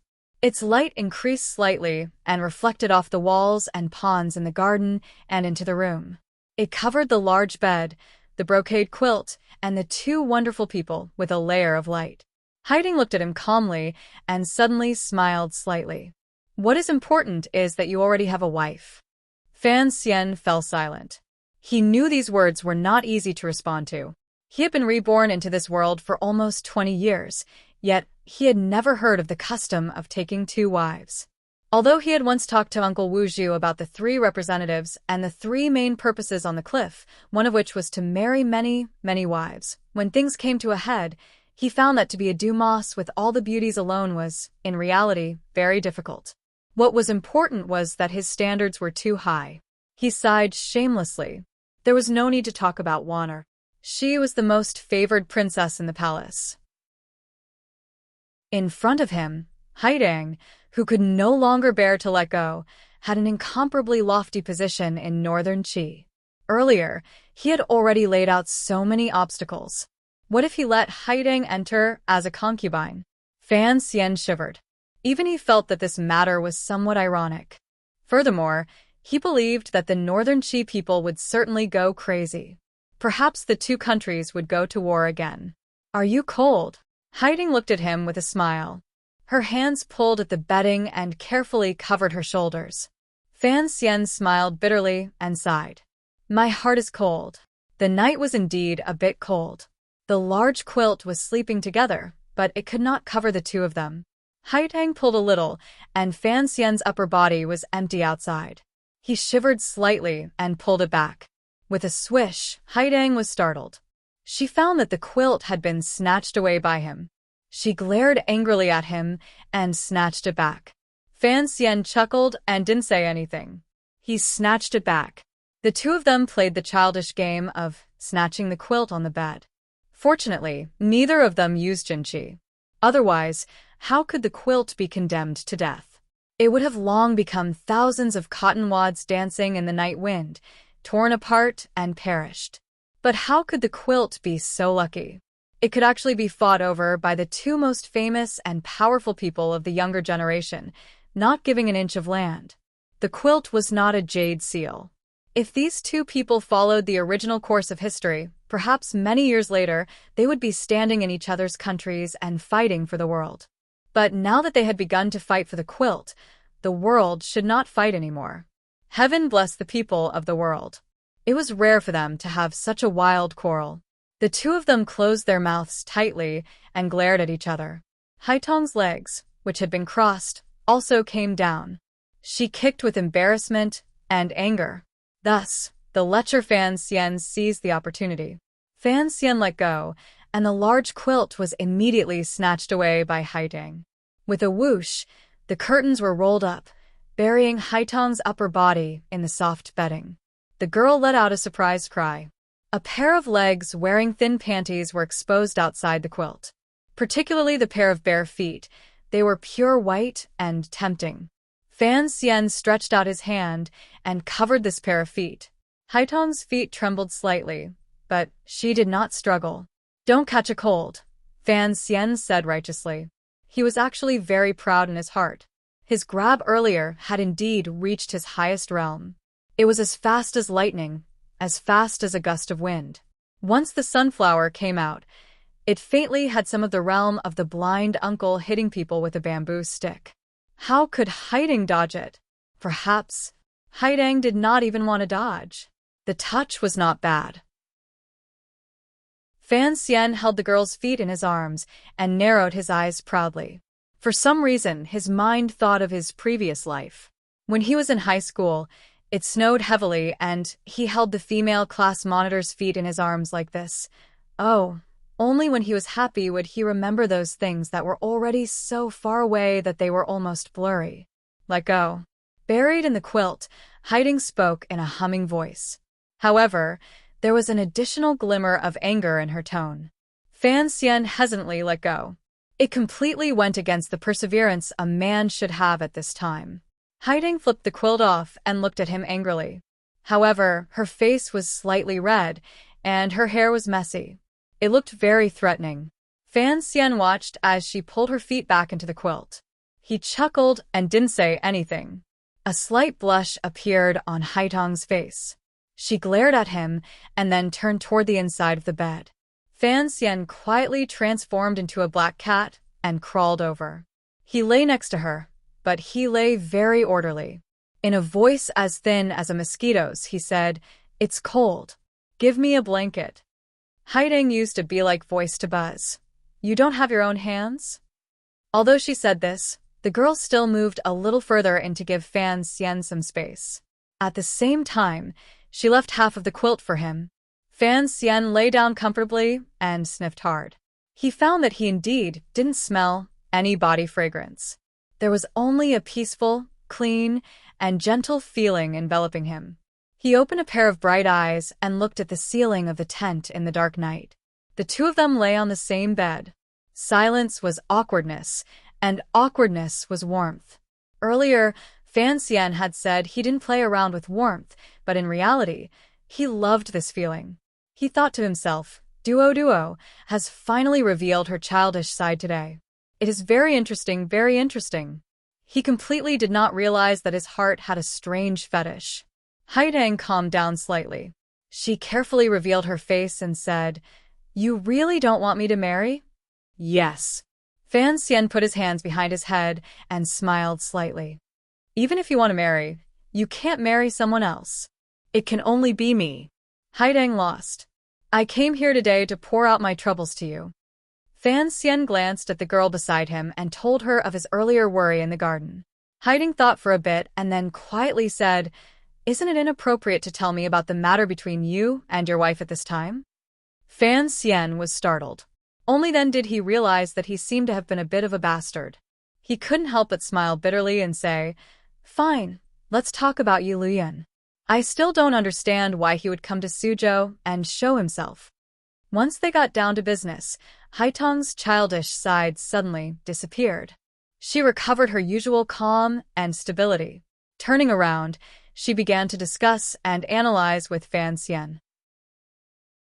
At the same time, she told him about following Yi Luyan from afar along the way, as well as the story of what happened along the way. The two of them talked back and forth, but still couldn't come to a conclusion. It was Haidang who suddenly said lightly, "There is one possibility. I wonder if you've thought about it?" What is it? Fan Xian asked curiously. Perhaps the emperor had long known of the Yi family's connection to the Juanshan conference, so Yi Luyan was not worried about the emperor knowing he had acted. Haidang said seriously. Fan Xian thought for a while and then shook his head. It still doesn't make sense. After talking about Yi Luyan, what did they talk about? The old manor in Jingdo, Linwaner? Naturally, this was a question that was not convenient to talk about in bed. Fan Xian would more or less feel guilty.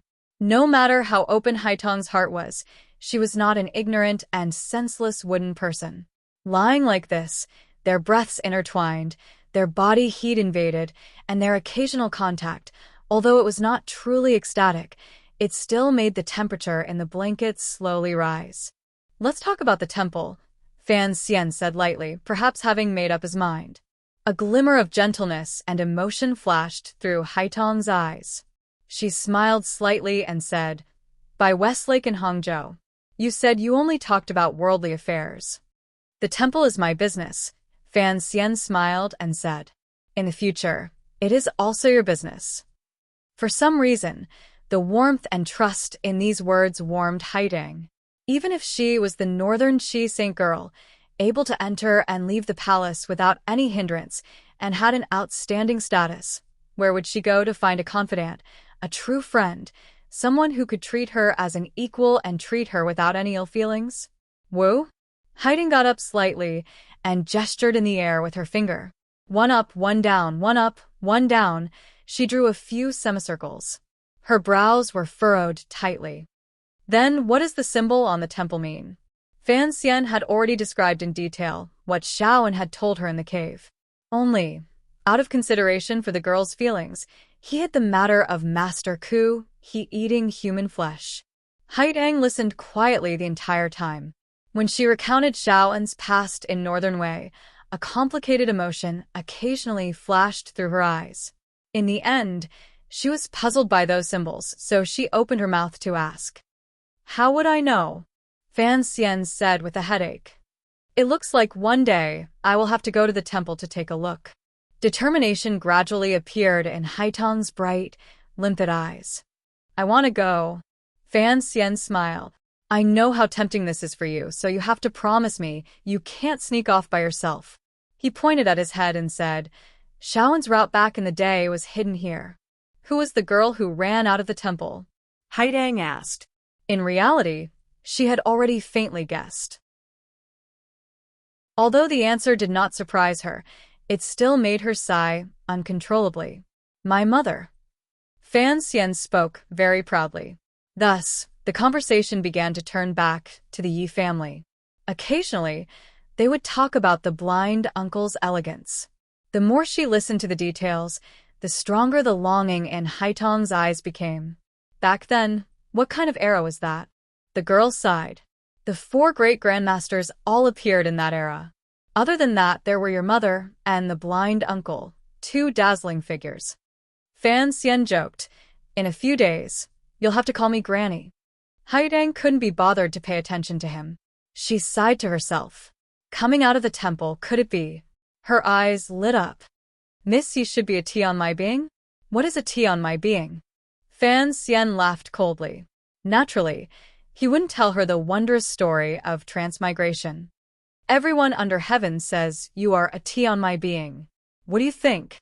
Haidang smiled. "Teacher said that those who can receive the will of heaven and be chosen by the temple are tea on my beings. I don't know why teacher calls me that. According to this saying, isn't Ku, he a tea on my being? The martial methods of your Tiani Dao were truly stolen by my mother from the temple." "They were stolen. They weren't taught by the immortals of the temple. This is a matter of scholars. Stealing books, how can it be stealing? Could Missy have a special bloodline?" Haidang suddenly became interested.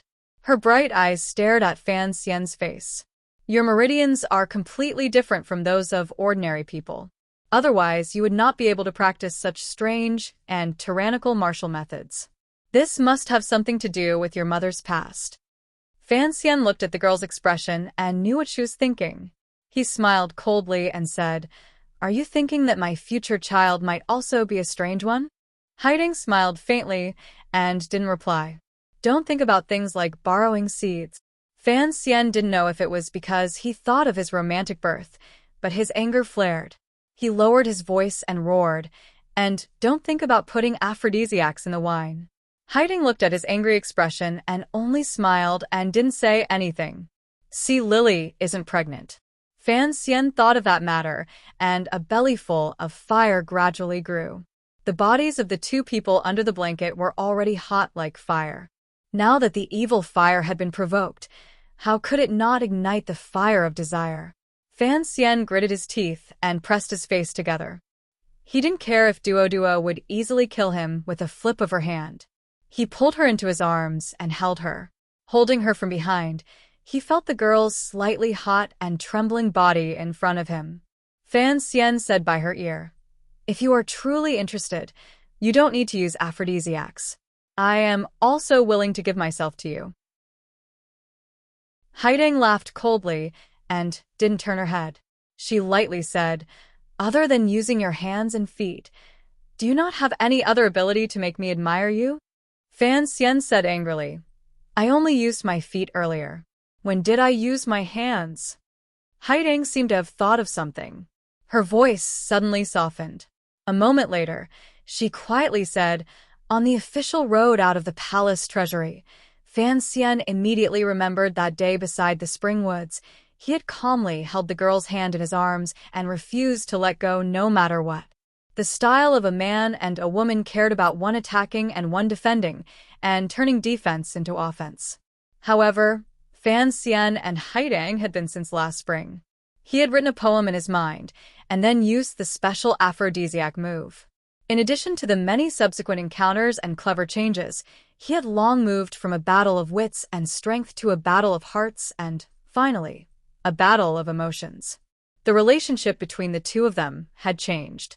Their emotions had changed. Their methods had also changed. Now, what was the point of fighting? Was fighting with others truly endlessly joyful?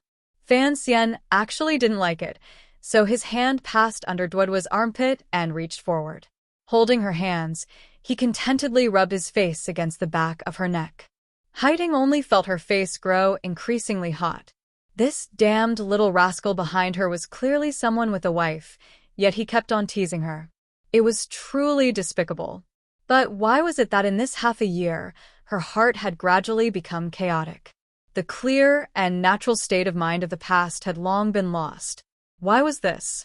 She faintly sighed and said for the 3rd time that night, "You really don't want me to marry?"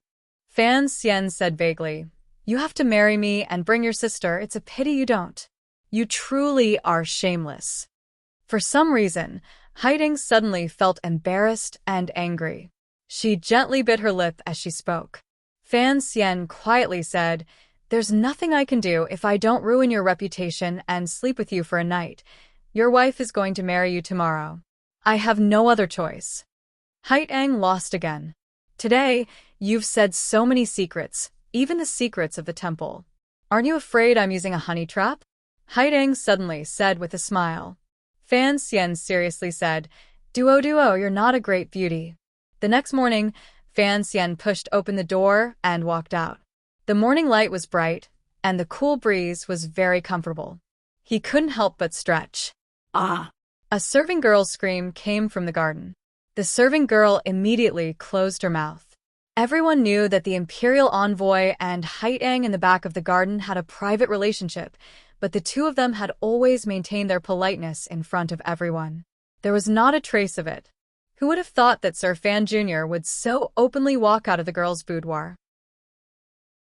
Walking out of the boudoir early in the morning. What did this mean? Fan Xian smiled slightly and gazed at the serving girl and warmly said, Morning. He then walked to the front garden. Along the way, he saw the serving girls and subordinates and warmly said, Morning. For a moment, the people in the garden did not understand. They thought, when did Sir Fan become so cultured and refined? How could his mood be so good that it made one's hair stand on end? Immediately, the shocking news gradually spread through the mouths of the servants throughout Hua Garden. Immediately after, it reached the ears of Fan Xian's subordinates. Cece's mouth was wide open as she listened to the news. Although she knew it would happen sooner or later, she still felt it was a bit sudden. In particular, she suddenly felt that the letter in her hand had become somewhat heavy. Last night, she had slept deeply and had forgotten to give this letter to the young master. She was the head serving girl of the old Danzhou manor. All her thoughts were on Fan Xian. She quickly asked the serving girl, Where is the young master right now? In the front hall? By the time Fan Xian had tidied up and was sitting in the front hall preparing to discuss matters, a few members of the Qinian unit, including Deng Ziyu, as well as Gouda and the 7 Tiger Guards, already knew the biggest news of the day in Hua Garden. The strong and powerful warriors looked at Fan Xian with respect on their faces. To be able to eat the northern Qi Saint girl, not only did it require courage, it also required great martial arts. Deng Ziyu was the only one with a worried expression. He was highly regarded in the old manor in Jingdo, and Lin Wana was very good at managing her subordinates. She never hesitated to reward Fan Xian's personal guards. Furthermore, her personality was close and likable, so she was greatly respected and loved by the servants in the old manor. He suddenly felt that the situation was not good. Who would be the mistress of the Fan family in the future? He, as well as all the servants, stood on the side of the mistress. However, he couldn't help but think with a chill in his heart, if there was conflict in the Fan family in the future, how could the mistress defeat Haitang? Fan Xian didn't know what his trusted aide was thinking.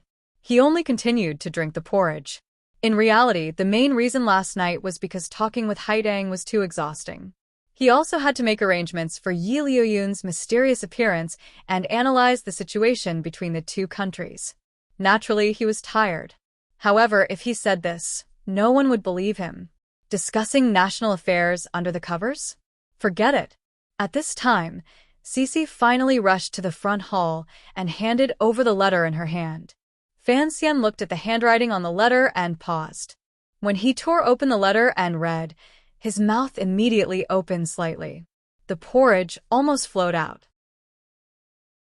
He thought to himself that this old woman was shameless and lowly for eating porridge. He was indeed a bit shameless and lowly, but he wasn't ready yet. Was he going to be tortured? He stood up and gazed at Deng Ziyu. With a long sigh, he said, Find a few people to go to Shazhou. They have to be capable and meticulous. Deng Ziyu said strangely, The Suzhou matter is not settled yet. Fan Xian said with a pained expression, Go pick someone up. Pick who up? Your mistress. Wana was coming. Fan Xian was happy, however, the number of happy things had suddenly increased. It seemed to be a bit troublesome. My fellow countrymen, I know I was wrong. Today is only the last day of the month. I have indeed been muddle-headed. However, very good.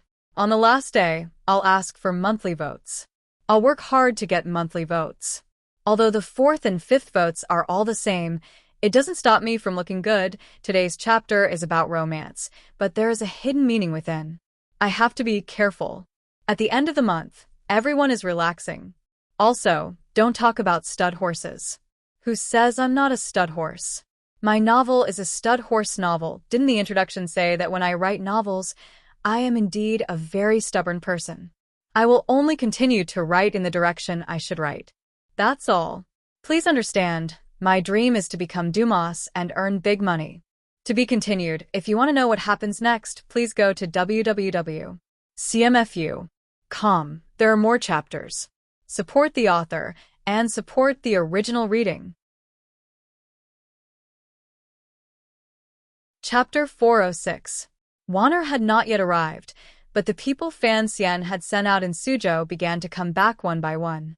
They had scattered Fan Xian's sinister seeds throughout Jiangnan and brought back the good news Fan Xian needed. The first to return was Xia Qifei. Fan Xian did not meet him in Hua Garden because Baowei brothel was half ruined, so it was impossible to meet him there. In the end, he chose to go to Xiaming's manor in the south of the city in the middle of the night. Fan Xian had paid for this garden. However, after he had come once with the third prince, he had never come again. The travel-worn Xia Qifei looked at Fan Xian, who was walking up the steps under the protection of the tiger guards, and jumped in fright. He had planned to go to Hua Garden in the afternoon, but had been told to wait in the manor. He had not expected the commissioner to personally come. Respectfully welcoming Fan Xian into the study, these two illegitimate children did not exchange too many pleasantries. Fan Xian did not have the patience to express the warmth of a superior, so he directly entered the topic. Through Xia Qifei's report, Fan Xian's heart, which had been hanging in the air, finally relaxed. Ever since Xia Qifei had accepted the palace treasury's major bids, he had, with the help of the Overwatch Council, mobilized the Jianghu brothers of the Jiangnan water bandits and began to move toward the right path. However, they were, after all, Jianghu people. Fan Xian was always worried that the seventh Ming disciple would not be able to handle matters properly. Only tonight did he truly relax. It looked like Xia Qifei had indeed inherited some of the old Ming master's talent.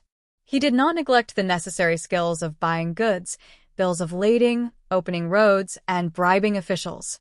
What made Fan Xian feel most at ease was that after Xia Ming's merchant group passed through Zhongbei, they made contact with the northern Qi people in a small town to the south of Cangzhou. On the northern Qi side, the little emperor had arranged for Chang Ningho's son, Wei Hua, to be the head of the brocade guard. Of course, there would not be any problems with the safety of the goods. However, Fan Xian was curious as to who had personally entered deep into the Qing kingdom and taken the risk to receive the first batch of goods. It was the commander himself. Xia Qifei himself seemed to be shocked at the meeting at the time. Fan Xian was also startled. He couldn't help but have a different opinion of Wei Hua. He held a high position, yet he dared to enter the Qing kingdom. He couldn't help but feel great disdain for the defensive power in the Cangzhou area. The northern Qi brocade guard was only responsible for the safety of the road to the north. In the past, it had been the northern Qi Empress Dowager and the eldest princess who had made the deal. After doing it for so many years, they were already familiar with it. Now it was the little emperor and Fan Xian making the deal.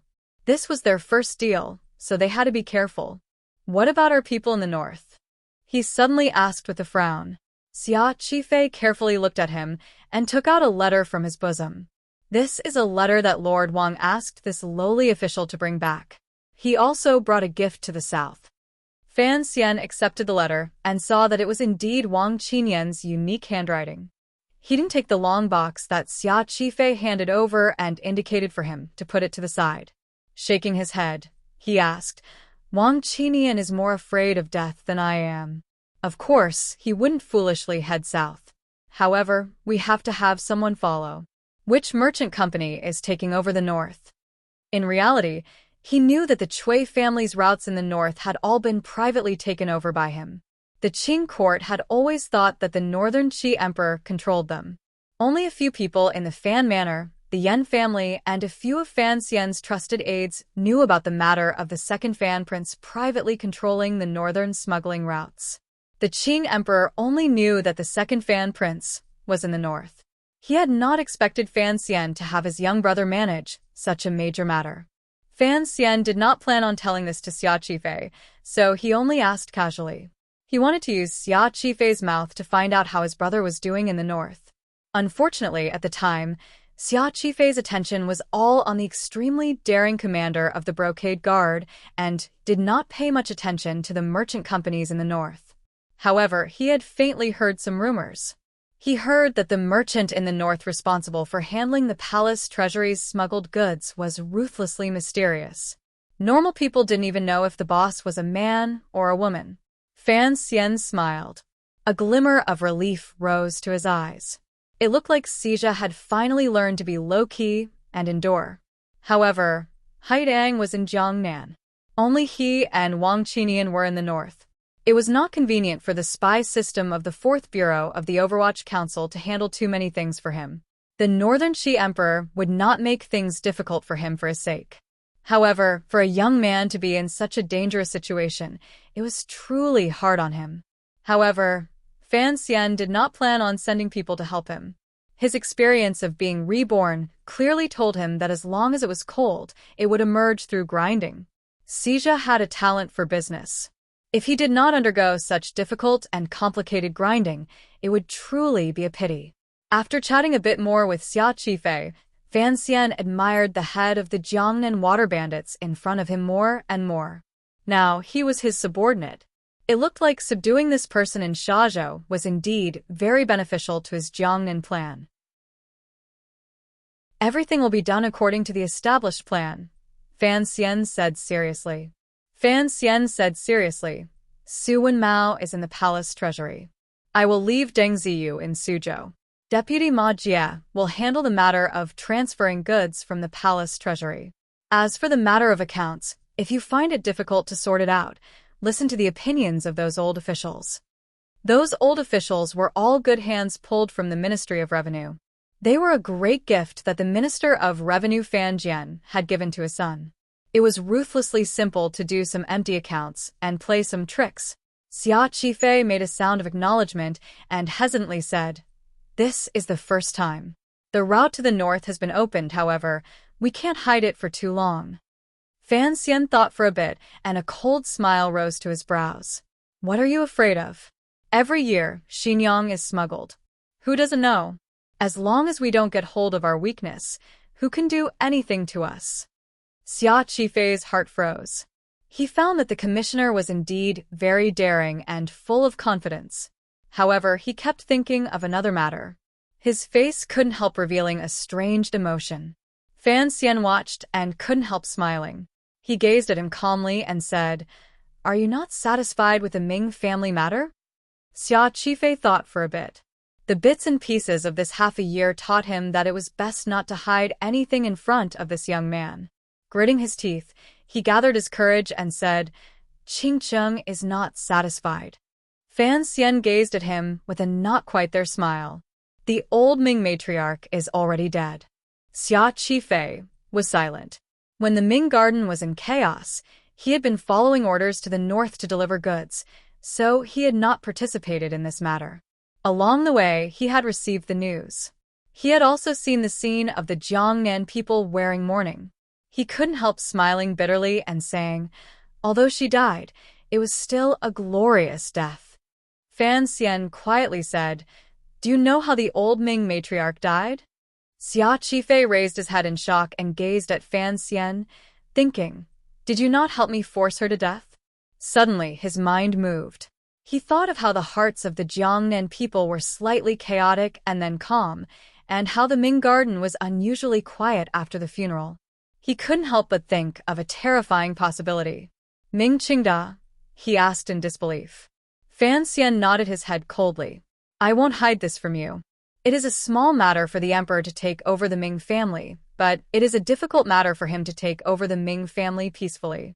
The present situation is something I have plotted with great difficulty. Don't destroy it." Xia Qifei immediately understood everything. So, the commissioner and Ming Qingda had a secret agreement. He couldn't help but feel a mix of emotions in his heart. He also faintly felt fear. Would he become a useless, abandoned pawn? Fan Xian's following words surprised him again. You are not satisfied. Actually, I am not satisfied either. Fan Xian smiled slightly and said. The Ming family has 6 branches. Right now, you and I can only control 2 of them. After this matter, Ming Qingda has finally become the true master of the Ming family, but I cannot act openly. That old fox has tricked me. Do you think I won't have him return it? Xia Qifei opened his mouth slightly. A fervent hope flashed through his eyes. When do we act? Don't let the fever go to your head at the mention of revenge. Fan Xian seemed to be lecturing him. It was also like he was narrating some great, distant, and personal cause. The Jiangnan people's blood letters have long been sent to Jingdou. The emperor's edict to scold me should arrive in a few days, Fan Xian continued. At this time, I will not act against Ming Qingda again. I don't understand. Xia Qifei thought of something and said doubtfully. What benefit does Ming Qingda gain by doing this? Would he be so childishly as to believe that as long as he lowers his head, the emperor will give him a way out? Fan Xian glanced at him with praise and said, he is just stalling for time. Stalling for time? Correct. Fan Xian sighed. Using his mother's life in exchange for a year's time. That day, I once said that your big brother does things even more ruthlessly than I do. A year's time? Xia Qifei asked with confusion. What use can it have? Naturally, Fan Xian would not tell him about the seemingly calm but unusually dangerous situation in Jingdou. He only smiled coldly and said, your big brother is groveling and enduring, swaying from side to side, all because he wants to see clearly the situation in court a year from now. As for you and me, we will just watch for a year. After a year, the other side would probably be unable to resist acting, right? After a year, he would be able to kill some people. Don't rush. Fan Xian persuaded Xia Qifei and, at the same time, convinced himself. Your big brother is a clever person. In the end, he is swaying from side to side. He wants to not offend either side, so in the end he will also die because of his cleverness. Because, in the end, he has no power. As Fan Xian said this, he suddenly thought of the 3 sentences Yi Luyan had said to him before his sword cut through half the building. Involuntarily, his heart chilled. Could it be that the great grandmaster had seen further than him and had already seen some danger that he had not? After the imperial envoy was attacked in Baoyue brothel, the Jiangnan governor, Xueqing, was furious. He immediately made a powerful response. All of the Ming Garden's private soldiers were disarmed. Because of the old Ming matriarch's death, the enmity the Jiangnan people had toward Fan Xian had also lessened somewhat because of Fan Xian's injury. The human heart had always been such a strange thing. In short, the power of Ming Garden had once again been weakened. It had become a piece of dough in Fan Xian's hands, allowing him to knead it however he wanted. However, the present situation in Jingdou and the imperial edict that was about to arrive forced him to push back the cooking of the steamed buns. Even if Ming Qingda completely defected to me, I would not accept it. The corners of Fan Xian's lips twitched, and he said something that made Xia Qifei unusually happy. Fan Xian calmly said, I am a very vengeful person. Perhaps you don't care about the water bandits' brothers who were killed in front of the Jiangnan restaurant, but I remember that a number of the 6th Bureau swordsmen I sent to protect you died. Xia Qifei's sorrow appeared slightly. Fan Xian continued, Ming Qingda is a clever person. As he said earlier, he thought that in the face of enormous benefits, I could accept the deaths of these seemingly normal people with a smile. However, he was wrong. He quietly said, the Ming family asked people to kill my people, so I will kill their people. Although it was his mother who did it, the son pays the mother's debts. Isn't that very fair? Xia Qifei couldn't resist smiling and bowed respectfully. Sir is right. It is very fair. Fan Xian patted Xia Qifei's shoulder. Let's not talk about those uninteresting things for now. In this half a year, you should learn to manage the route to the north well. At the same time, Maintain a good relationship with the Xiong family of Lingnan and the Sun family of Chuanzhou. As for Yang Jimei, you can also associate with her in the future. You'll have to manage such an enormous family property of the Ming family. You must maintain a good relationship with these giant merchants. Xia Qifei heard the meaning in the commissioner's words and couldn't help but be slightly shocked. He immediately said, "Thank you for fulfilling my wish." "It's still early," Fan Xian calmly said. "However, I have already told Ming Qingda that you must appear at the annual festival in the 7th year of the Qing calendar." After Xia Qifei's great shock, a complicated joy welled up in his heart. Was he going to return to his ancestry? He had wandered the Jianghu for so many years. Finally, he could return to Ming Garden. Leaving Xia Qifei's manor, Fan Xian disapproved of Xia Qifei's last joy and the tears in his eyes. Was it really so important to return to his ancestry? After all, he was a person with 2 lives of experience. Although he knew how much importance the people of today placed on bloodlines, he still did not quite understand, and even looked down on it. The ones who gave birth to me are my parents. The ones who raised me are my parents. If you see me as a son, then I will see you as a parent. If you see me as an enemy, then I will see you as an enemy. That chest of silver was a bit too heavy.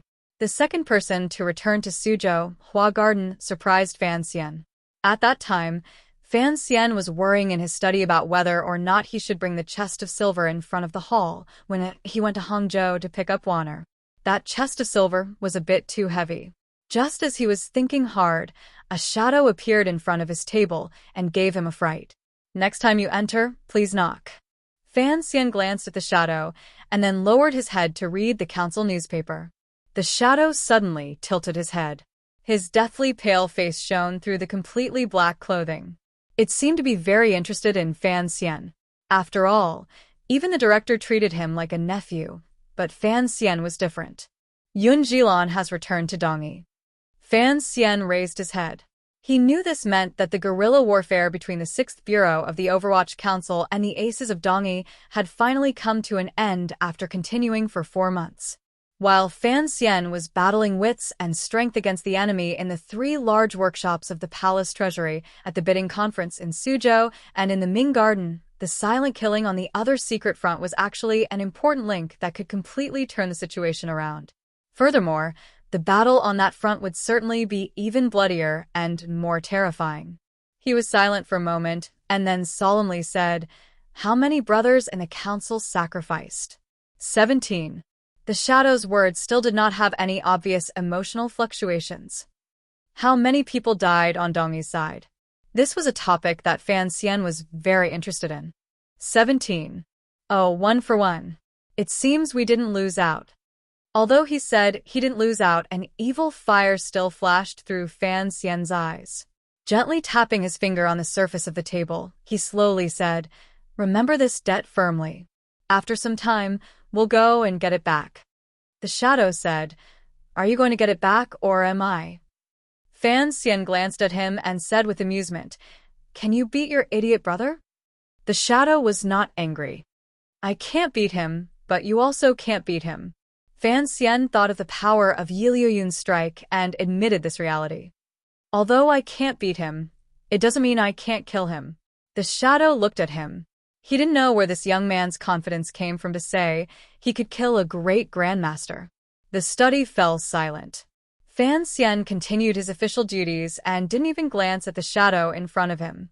In the end, it was the shadow himself who broke the silence. "I heard Yi Luyun came?" Fan Xian glanced at him and asked curiously, "How do you know it was Yi Luyun?" "Because Sigu Jian is still in Dongyi." Fan Xian sighed and shook his head. He thought to himself that even the shadow, someone who only knew how to kill, could make such a simple deduction. What exactly was Yi Luyun thinking? Will Sigu Jian not sneak out of Dongyi? Although this was what Fan Xian thought, he still couldn't help but habitually want to frame Dongyi and not want such a large crack to appear within the Qing kingdom. The shadow was silent for a moment and then said, "He hasn't left the sword hut in 6 years." Fan Xian was shocked. He knew the shadow's identity, So he trusted his judgment and source of information. If it was truly like this, then this matter was too strange. No wonder the Qing people had framed Sigurjian countless times and Dong Yi had never had any direct reaction. Fan Xian suddenly thought of a wonderful possibility. Say. He propped up his chin and asked energetically, "Is it possible that your idiot brother has already died?" No. The shadow's words could only be met with a sigh from Fan Xian. As long as he doesn't go out, it's fine. Fan Xian immediately thought of another wonderful thing and smiled. As long as Sigurjian doesn't go out, I'm not afraid someone will kill me. The shadow thought for a bit and silently accepted this reality. He then asked, "I heard Yi Luyun came." This was the second time the shadow had said this. It was clear Fan Xian didn't want to discuss this problem. He hadn't expected the other party to be so persistent. He couldn't resist saying angrily, "I also heard love has returned. Is it Yi Luyun? Did he come or not? Is that important?" "It is very important," the shadow said with a rare seriousness. The shadow used a rarely seen seriousness and said, "My idol is Sir Wu. The person I want to defeat the most is Sigurjian. If I could fight with Sir Yi Luyun, it would be enough to comfort me for the rest of my life. Sir, I am jealous of you." Fan Xian was defeated. Sincerely, he said, "Don't be jealous of me. Next time something as good as this happens, I will certainly leave it for you. As for Yi Luyun, I can promise you that if you fight with him, the one to die will certainly be you, and it will be a very thorough death." The shadow was silent. He then turned and left, disappearing into the darkness. Fan Xian suddenly thought of something. Facing the completely empty night, he quietly said, "I'm going to Hangzhou the day after tomorrow. Come with me." He didn't know if Haidang would follow him to Hangzhou to pick up Wanner. For the sake of safety, he had the shadow at his side. It was much more reassuring. After that night, Fan Xian and Haidang resumed their usual interactions. However, occasionally, when their gazes met, there would be something more unclear and unclear. Strangely, Haidang was as lazy as ever and quiet as ever. It was Fan Xian who became awkward. Occasionally, a smiling expression would appear in Haitong's eyes, which made Fan Xian very angry. However, this reality also made Fan Xian understand that even if he used underhanded methods to get the news out, he might not be able to tie such a unique woman to his side for a lifetime. Fan Xian had once encouraged Roro to travel around, much less someone like Duo. However, Fan Xian was just as selfish as he had always admitted. There were very few young men in this world who dared to marry Haitang Duo. After he made such a big scandal, who would dare to marry her? Never marrying was fine as long as she didn't marry someone else. An evil smile flashed through his eyes. He tore open the letter Wang Qinian had sent back and hurriedly scanned it. He couldn't resist smiling again. It looked like Lao Wan was not having a good time in northern Qi. The burden on his back was too heavy. It was not as comfortable as being by his side. This letter was asking about the date of his return. Fan Xian understood his emotions. Being in a foreign country, one would indeed feel lonely. Furthermore, once things went wrong, regardless of whether it was the Overwatch Council or the court, they could all abandon him.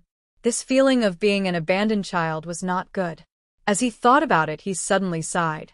Tonight, he had first met Xia Qifei, then the Shadow, and even Wang Qinian, who was far away in the north.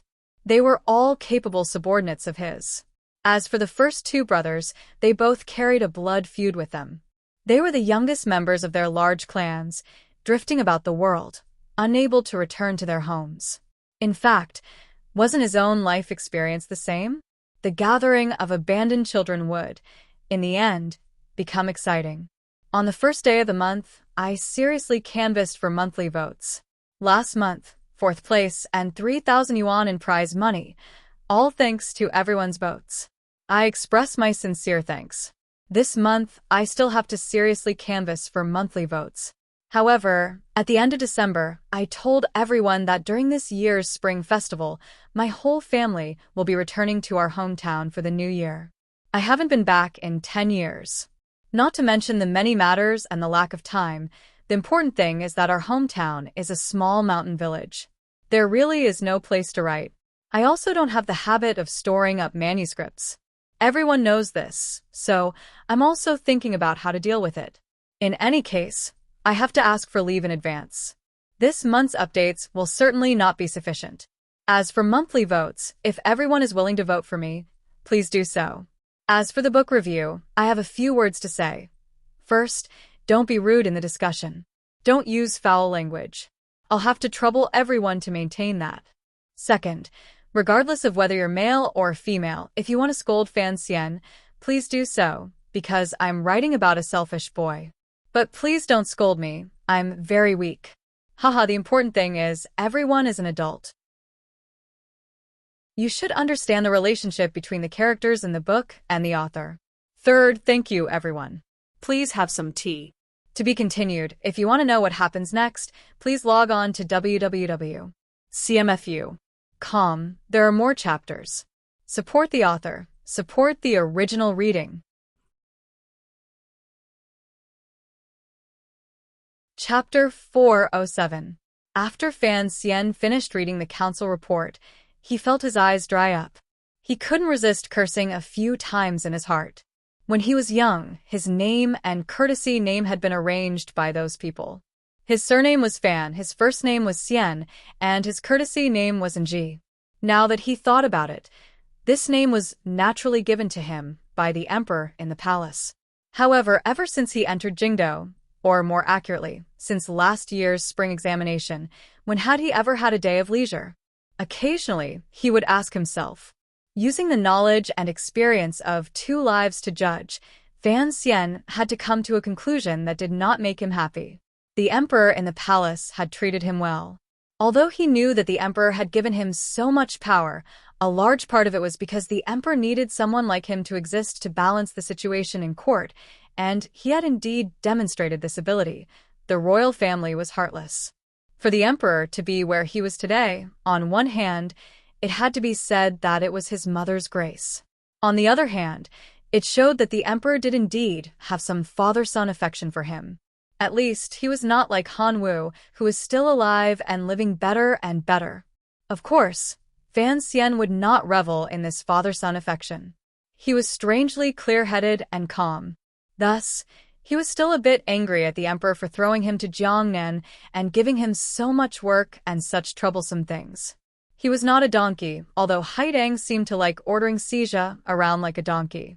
He rubbed his eyes and took out the rectangular box beside him. Curiously, he tore open the seal on the outside. This was a gift Wang Qinian had carefully asked Xia Qifei to bring back. The letter said it was for him, but it did not say what it was. The box slowly opened, revealing the true appearance of the item inside. Fan Xian narrowed his eyes. It was a sword that did not look extraordinary, but emanated an ancient aura. He took out the long sword. His right hand gripped the hilt steadily and slowly pulled. Without a sound, the edge of the sword left its sheath. Like the layer of snow on Song Mountain, like the smear of jade in North Lake, like a wisp of wind in Jiangnan, the clear and bright sword light rippled in the study. It was incomparably gentle, but there was a bone-piercing coldness in the gentleness. Fan Xian's expression changed slightly. He could see the value and sharpness of the sword. What particularly moved him was that the killing intent in this gentleness was quite similar to his own strange personality. He flipped his wrist and casually waved it twice. He felt that the weight of the sword was very suitable. The blade of the sword pierced through the air silently and brushed the candle 3 times, but the candle did not move at all. In the past, the weapons Fan Xian was used to using were nothing more than a hidden crossbow and the slender pure black dagger in his boot. Although he was very efficient when killing people, in the end, he did not have a weapon that suited him, particularly if he was fighting a true ace head-on. Because he had been stabbed by the shadow, Fan Xian had learned Sigu sword's secret very effectively. These days, he had focused on practicing and could be considered to have made some progress. That night, he had killed Yuan Jingmeng, which was already proof of this. With Sigu sword in his heart, Fan Xian increasingly wanted to wear a good sword. When he killed Yuan Meng, He had borrowed a flexible sword from Haidang. I can't live off a woman, and I'm embarrassed to keep borrowing her flexible sword. Fan Xian lightly flicked the edge of the sword and listened to a slight buzzing sound. He couldn't help but nod his head in approval, thinking that Lao Wang's flattery was truly appropriate. He picked up the piece of paper in the box and looked at it. On it was written Wang Qinyan's skillful flattery. First, he regretted that he shouldn't have peeked at Sir Fan's letter last year. Finally, he talked about the origin of this sword. So, this sword was the sword of the last emperor of the Wei Kingdom. Back then, the Wei Kingdom had been broken up by the Qing Kingdom. The Zhan family had taken advantage of the situation to rise, but the treasures in the royal palace had long been stolen and sold by the eunuchs. This sword had since then also wandered among the people, never to be seen again. It was only after 20 years that traces of it finally appeared. After Wang Qinian learned of it, he spent a large sum of money to buy it. He then carefully made some external changes before sending it to Jiangnan. So, it is this emperor's sword. Fan Xian looked at the sword and smiled, but he did not think much of it in his heart. If this sword truly had an imperial aura attached to it, the Northern Wei Emperor would not have died back then. However, he immediately furrowed his brows. Wang Qinian now knew that he was the emperor's illegitimate child. He had spent a large sum of money to buy the Wei Emperor's sword and had traveled thousands of li to give it to him. Was this purely flattery, or was he using this sword to hint at something? Fan Xian shook his head and sighed. He thought to himself, Wang Qinian was such an old man with a wife and daughter. How could he be so daring? He was probably thinking too much. He felt a bit uncomfortable in his heart. It looked like he was the same as the emperor. They were both suspicious people in their bones. Fan Xian blew out the candle and left the study to sleep peacefully. He couldn't resist muttering, Zorro. The room door closed, the moonlight was still, and the candle had broken into 4 pieces. One was frozen on the table, and the other 3 were rolling restlessly. 3 days later, the angels from Jingdo finally arrived in Suzhou. The angels were not those eunuchs with wings. They were eunuchs responsible for helping the emperor send messages. They could not fly, so they could only ride horses. Naturally, they were slower.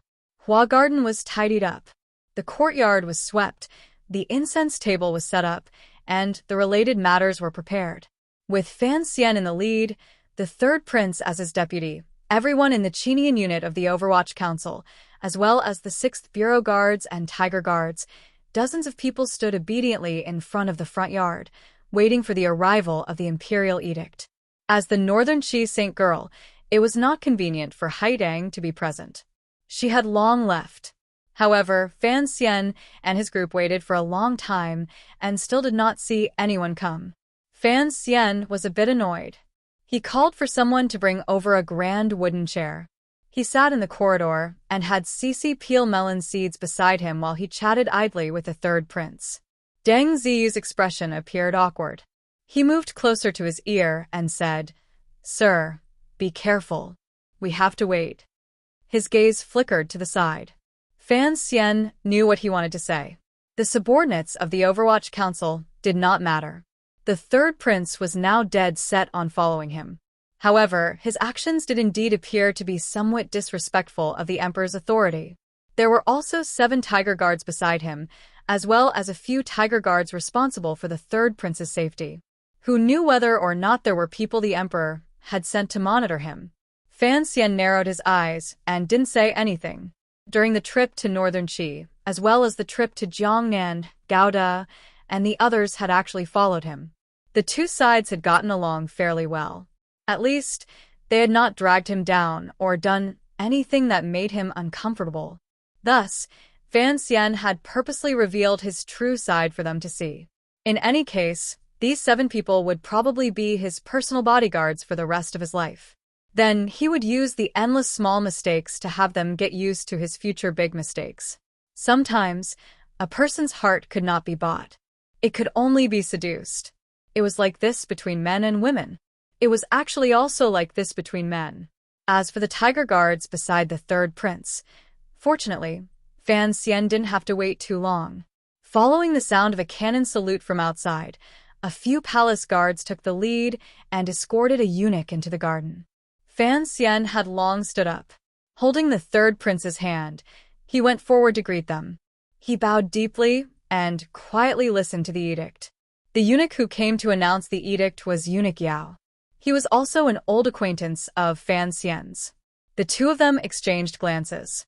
Eunuch Yao knew that this young master was anxious from waiting. His heart trembled. He quickly skipped over some of the procedures that could be skipped. He directly pulled open the bright yellow double damask edict and began to read it in a sharp voice.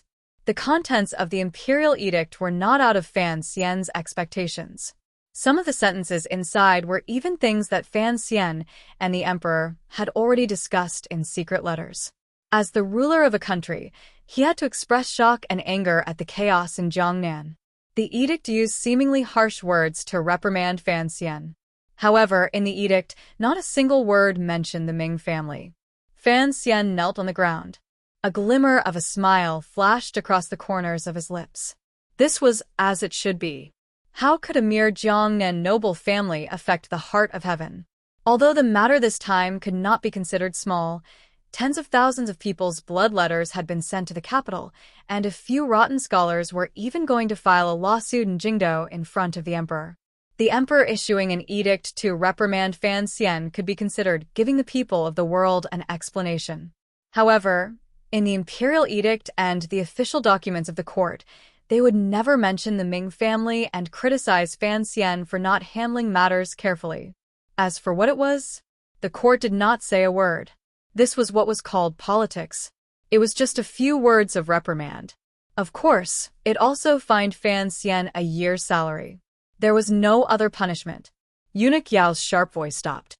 Fan Xian and the others rose to give their thanks. They also asked about the emperor's health and other boring matters. Only then did Fan Xian accept the imperial edict with both hands and hand it to the official beside him to put away. Fined salary again? Fan Xian couldn't resist muttering. My old father, and I haven't had any income these years. Who's going to support the family? He and the third prince walked in first. Eunuch Yao, with his body hunched and a fawning smile, followed behind them with small quick steps. Lao Yao, you have to return the silver to me. Otherwise, I can only eat porridge. Fan Xian smiled and scolded. Eunuch Yao put on a bashful face and hurried forward a few steps. Please spare me. Who doesn't know that you are the best at earning silver in the world?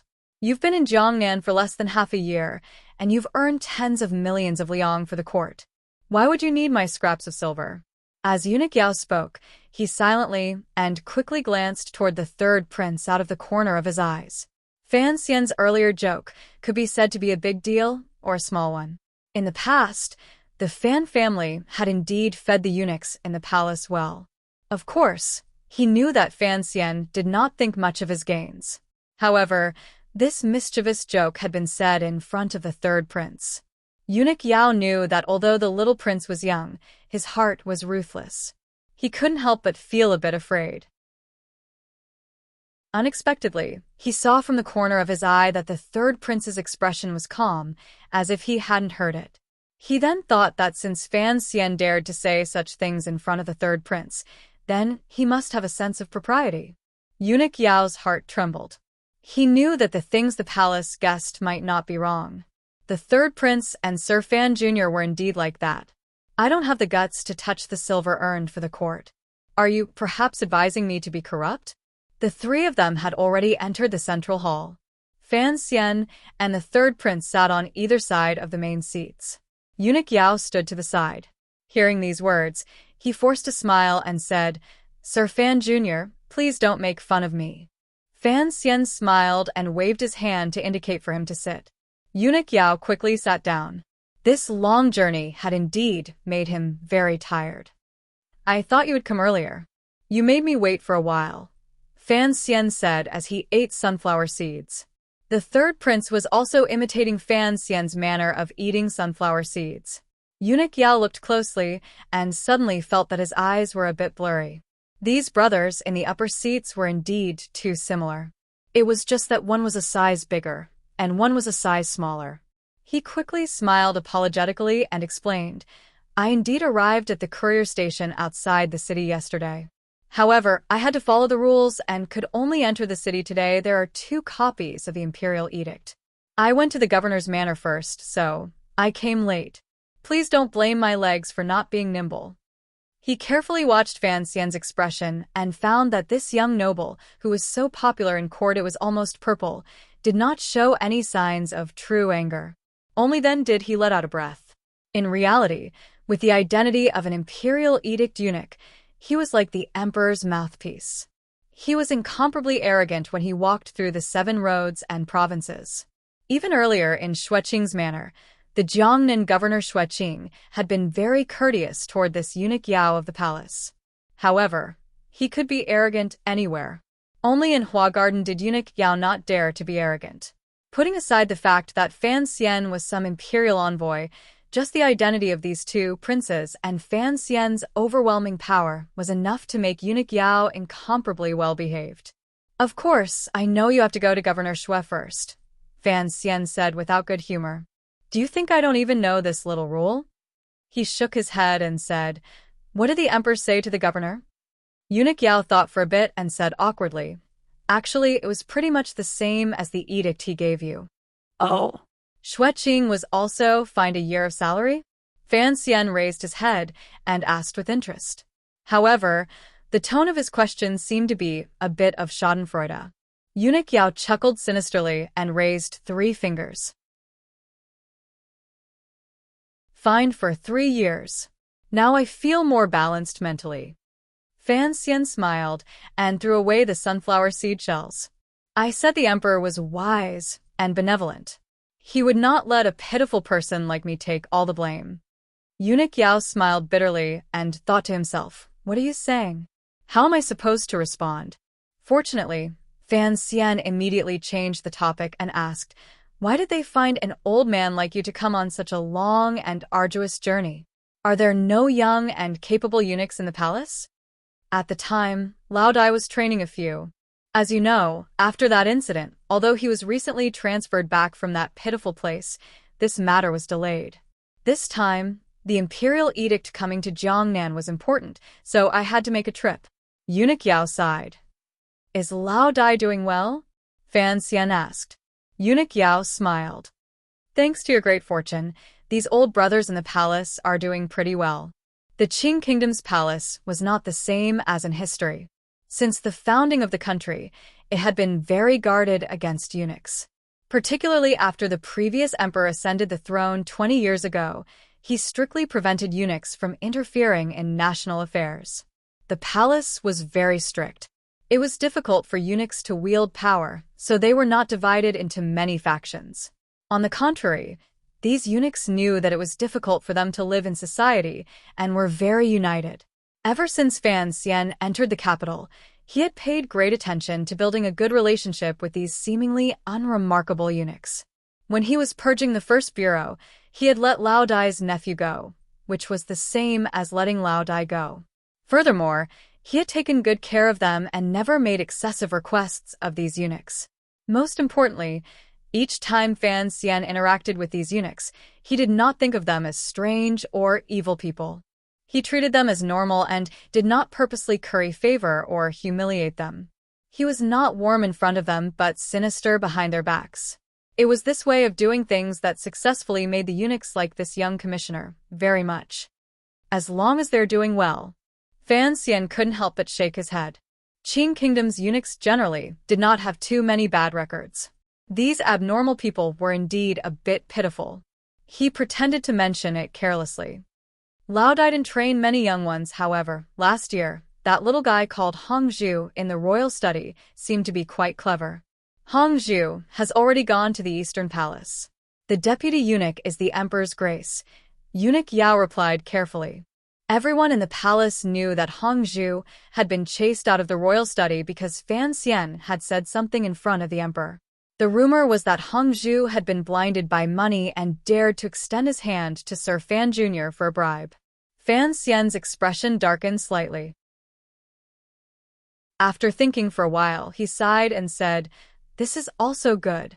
This kind of overly clever person is never suitable to serve the emperor. He doesn't know when to advance or retreat, and he doesn't know when to stop. Too clever? This was clearly derogatory. Eunuch Yao thought to himself that the rumors were indeed true. Hong Zhu didn't usually look stupid, so how did he dare to provoke Sir Fan Jr.? It looked like that kid wouldn't be able to climb out of the palace. After sending off Eunuch Yao, Fan Xian led the third prince to the study.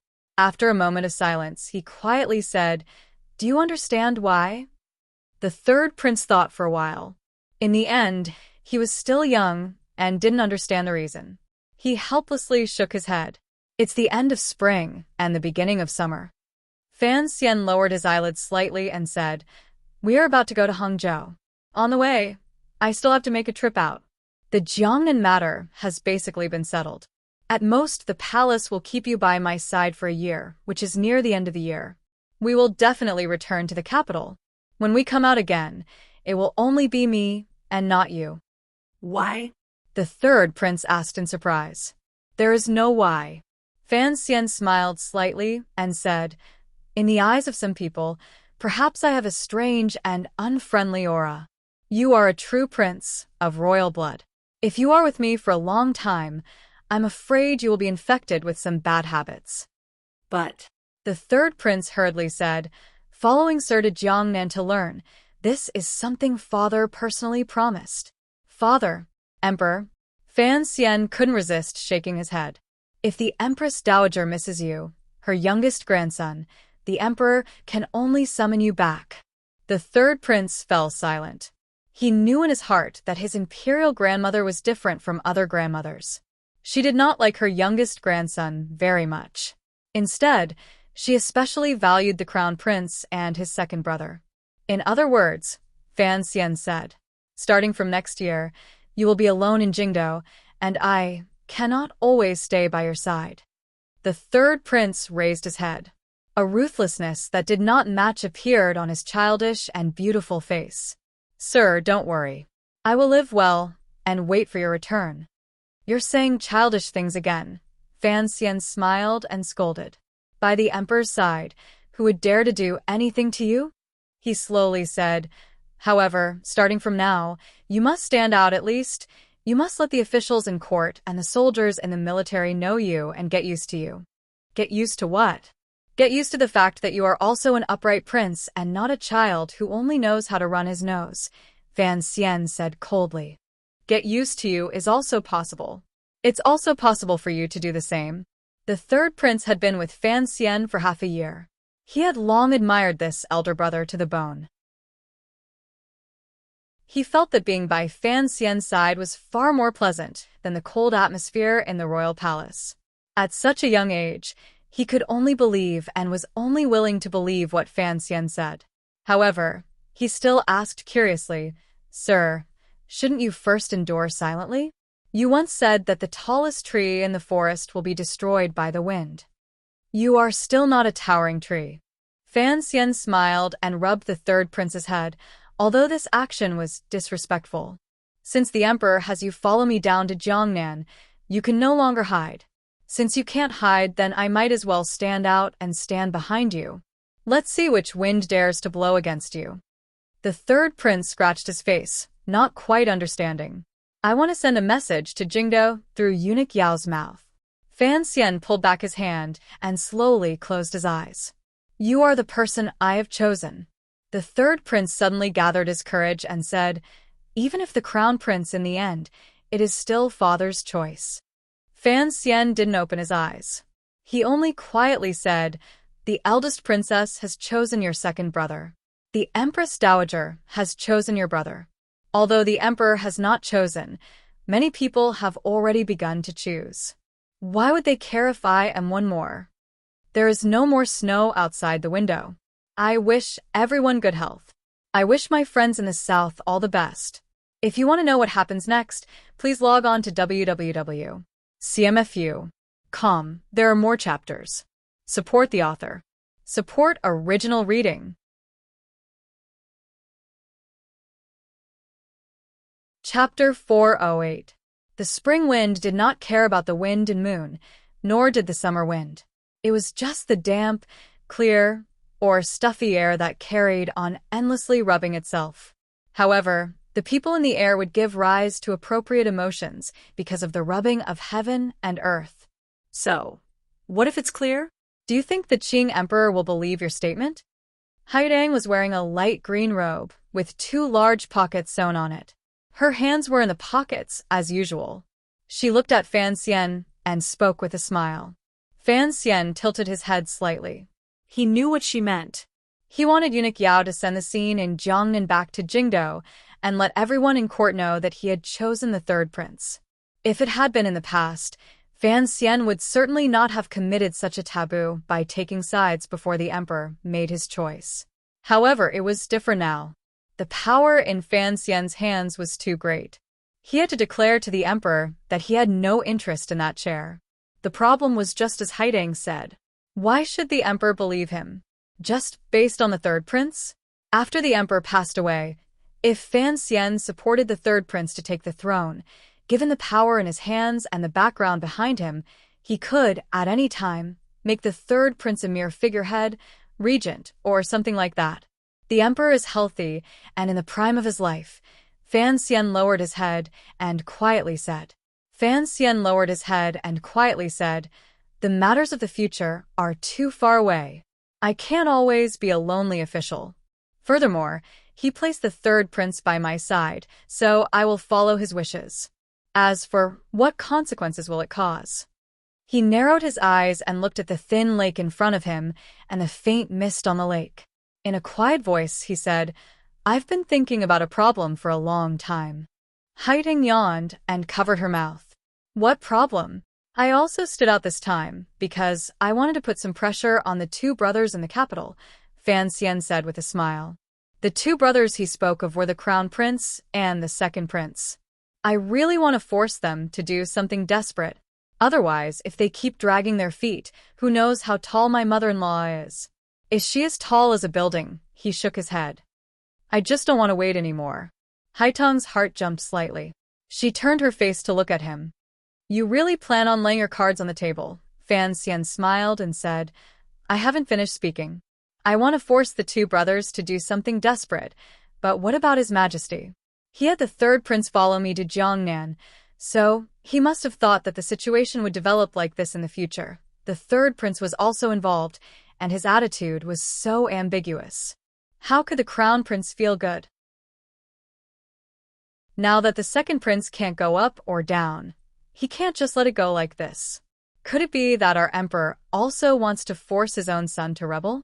After clarifying his doubts, the chill in his heart eased a little, and he let out a sigh. Haiding lowered her head and said, "Even if the imperial clan is heartless, in the end, he is still a father. Is there a need to toy with his own son like this?" Fan Xian nodded. "That is also what I do not understand." "Congratulations," Haidang suddenly said. Fan Xian asked in surprise, "What is there to be happy about? Since your thoughts are so similar to your country's emperors, then in the coming year, naturally you will win," Haidang said softly. Fan Xian thought for a moment, and then quietly said, "It looks like you have more confidence in my emperor than I do in him." "Because you are a southerner," Haidang said indifferently. "Because after you entered the capital, the Qing emperor has always appeared somewhat quiet, so you have not experienced his terror. When he was still the crown prince, he led 3 expeditions to the north. With a remote Qing kingdom, he split the mighty Wei kingdom into pieces and beat all the other countries under heaven until they were as silent as cicadas in winter. Such methods, such terror. If I stand in your position and think about it, naturally, I have great confidence in him. The ruler of your country is a great ruler." Haiding very directly praised the foreign emperor. "In these 2 years, the lion hasn't been sleeping. He's just narrowing his eyes to digest the food in his stomach. However, if someone really dares to try and touch his position, his eyes will open and he will mercilessly tear the enemy into countless pieces." Fan Xian fell silent. "Actually, I understand. That is why I want to do this matter, not him. When all is said and done, you're still a passionate person." Haiding gazed at him with a not-quite-there smile. Although you often like to hide your benevolence under the guise of selfishness, you are still a passionate person. If the Qing Emperor finally acts in a rage, blood will flow like rivers. You do not want to see this situation, so you want to do it yourself to suppress the destructive power of this matter to the minimum. Fan Xian lowered his head, tacitly agreeing with this statement. No matter how much hatred he had with the eldest princess of Xinyang, the crown prince and the second prince, the eldest princess was, after all, Wan Er's birth mother. That lovely Yiling had also become the second princess. Once the battle over the throne erupted, it would certainly bring disaster to the family. Fan Xian was a cold and emotionless person in many ways, but he did not want thousands of heads to hang on the walls of Jingdo and dirty blood to wet the walls. The second prince, who was very similar to him, smiled so shyly. Could he still smile like that after becoming a human head? If the emperor and he won, what would happen to the Yi family? What would happen to Yiling? For Fan Xian, this was a problem. For the emperor, this was not a problem. Thus, Fan Xian strongly hoped to be able to take the initiative in solving this problem, but Haidang quietly said, "You should also understand that you alone cannot solve this problem. Your enemies still have many powers that are beyond what you can handle. Against those people, the Qing Emperor has his own plans. He does not need you to do it for him. In the end, you are only the sharpest sword in his hand, and he is the hand holding the sword." Fan Xian knew she was talking about the Juanshan conference and nodded silently.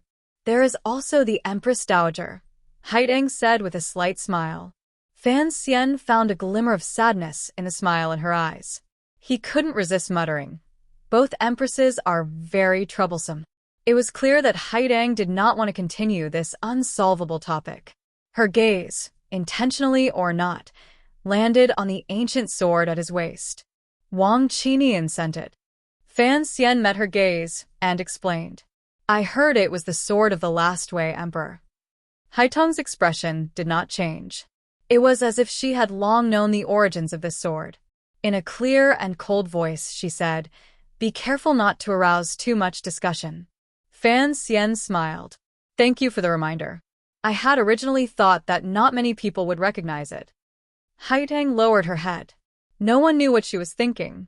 A moment later, she faintly said, "It has only been 30 years since the destruction of the Wei kingdom. Although Shao and Zhuang Mohan, the last spiritual symbols of the Wei kingdom, have already passed away, it has not been that long. In this world, there are many people who remember the events of that time."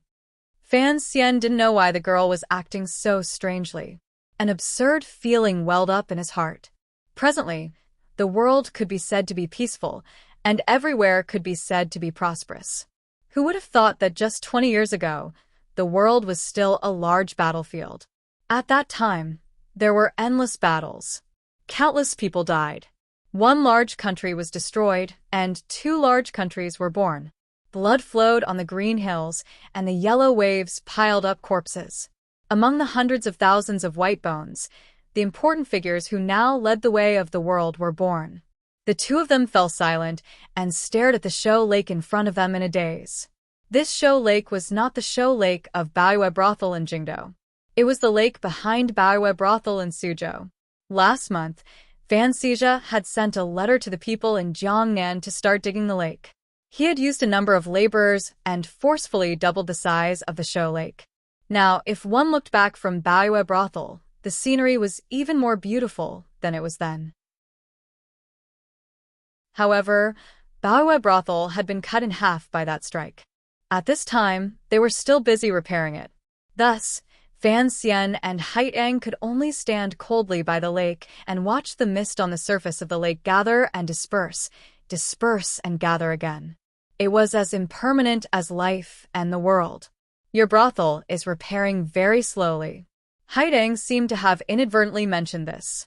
"I'm embarrassed to use your northern chi silver in front of you. It's too much."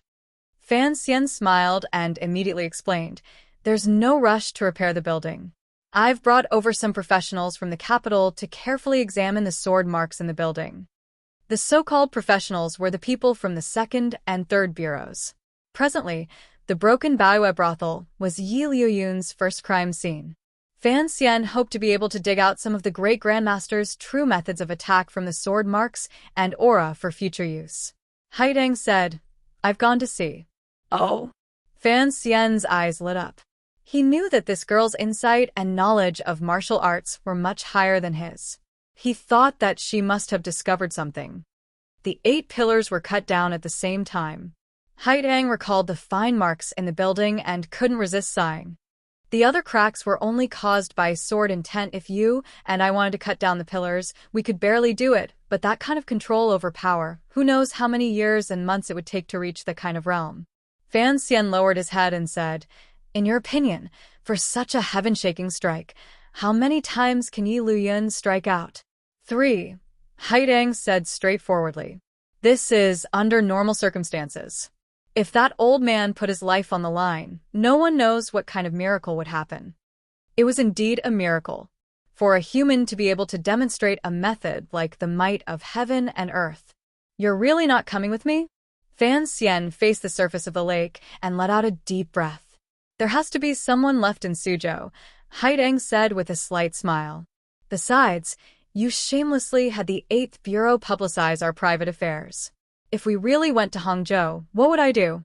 Even if you're a shameless person, you have to understand me a little." It was a straightforward, hidden bitterness. Although she said it with a smile, it was impossible for Fan Xian to resist. He smiled slightly and said, "Then I'm leaving." Haidang bowed slightly and said in a quiet voice, "I won't see you out." In the early morning in Suzhou, the wind and fog above the lake welcomed the sunlight and quickly dispersed. The young man and woman did not say another word. They naturally parted and walked along the lakeside in different directions. It did not take long to leave Suzhou. Fan Xian had originally prepared to live by Westlake in Hangzhou while he was in Jiangnan. However, because the Ming family matter was unexpectedly thorny and there were many more unexpected stories, he had stayed until now. Knowing that he was going to move to Hangzhou, his subordinates had long prepared everything. Even the girls in Hua Garden, under Cici's lead, had made preparations to move. Fan Xian did not return Hua Garden to the salt merchant. After all, Haidang still had to stay in Suzhou and keep an eye on the large amounts of silver in the Palace Treasury Transport Company and Zhaoshang Money House. Thus, he had to give the girl a place to live. He had also carefully left behind a few average-looking but efficient serving girls. Naturally, Yang Jimei would not feel heartache for this garden. On the contrary, she was extremely happy. At the farewell banquet, Yang Jimei eagerly sat at the lower end of the table. She didn't hear what the 2 high-ranking officials were saying.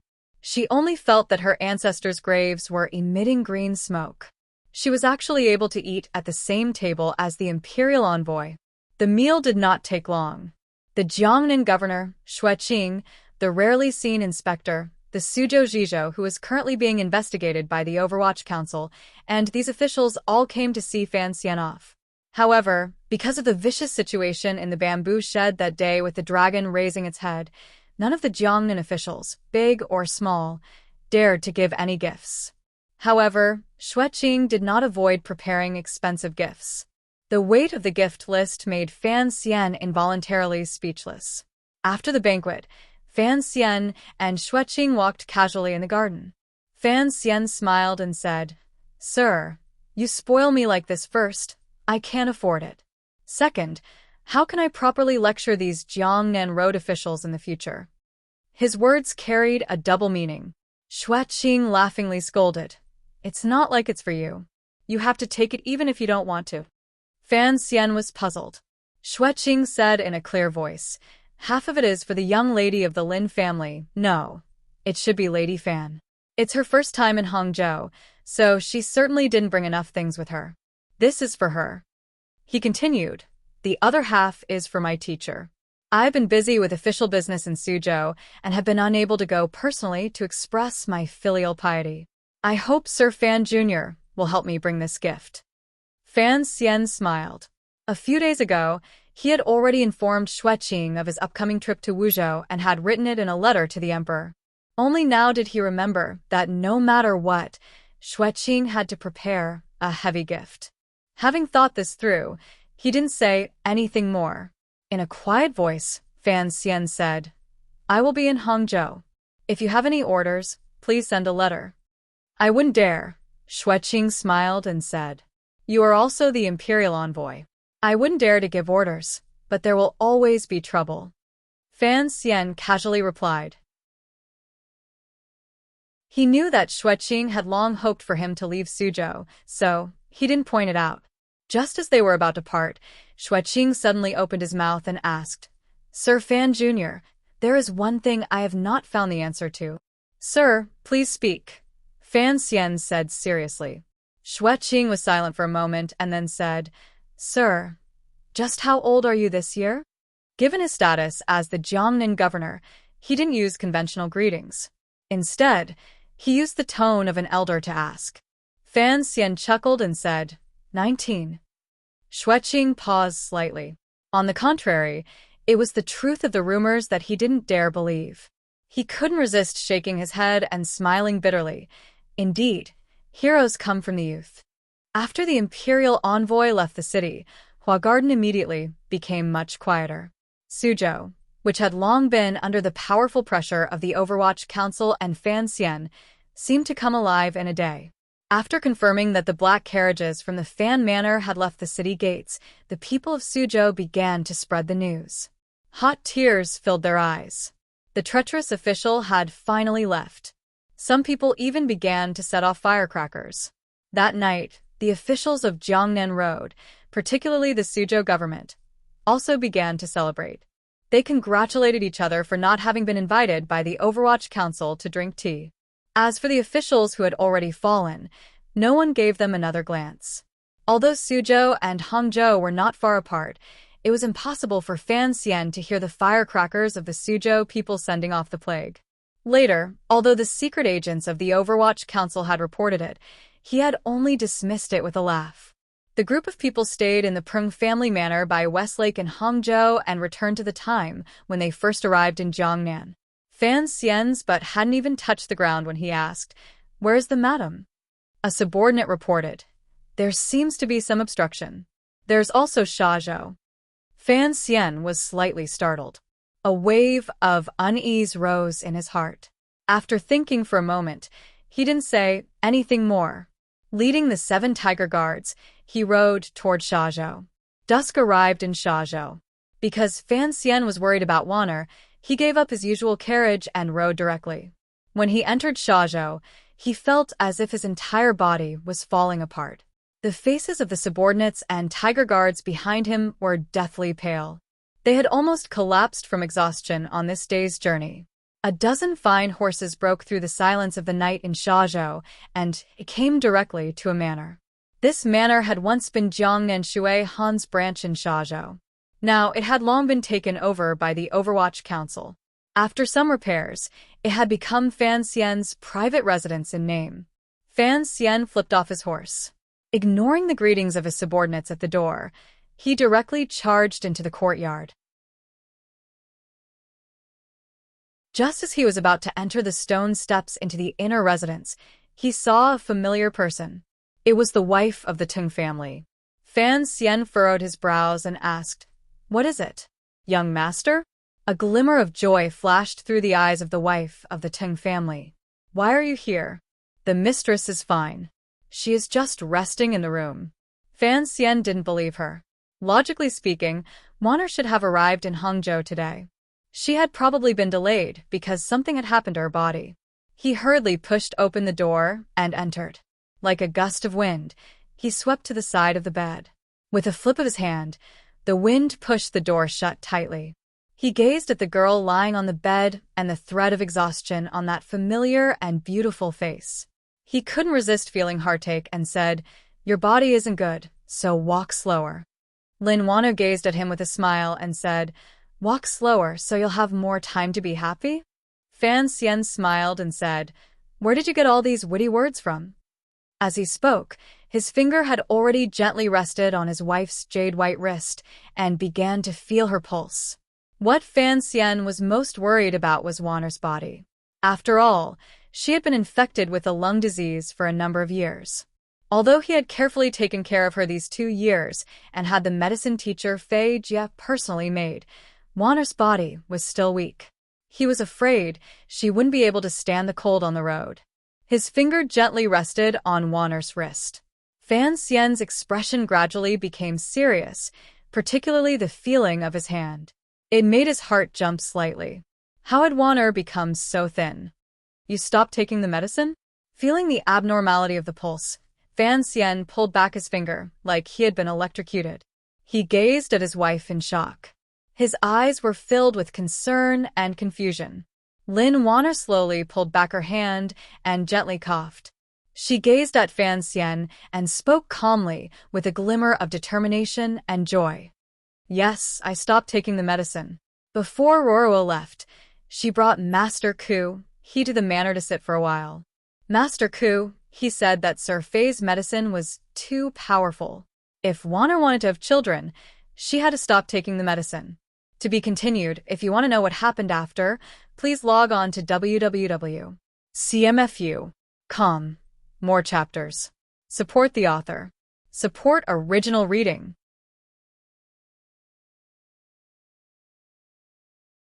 Chapter 409.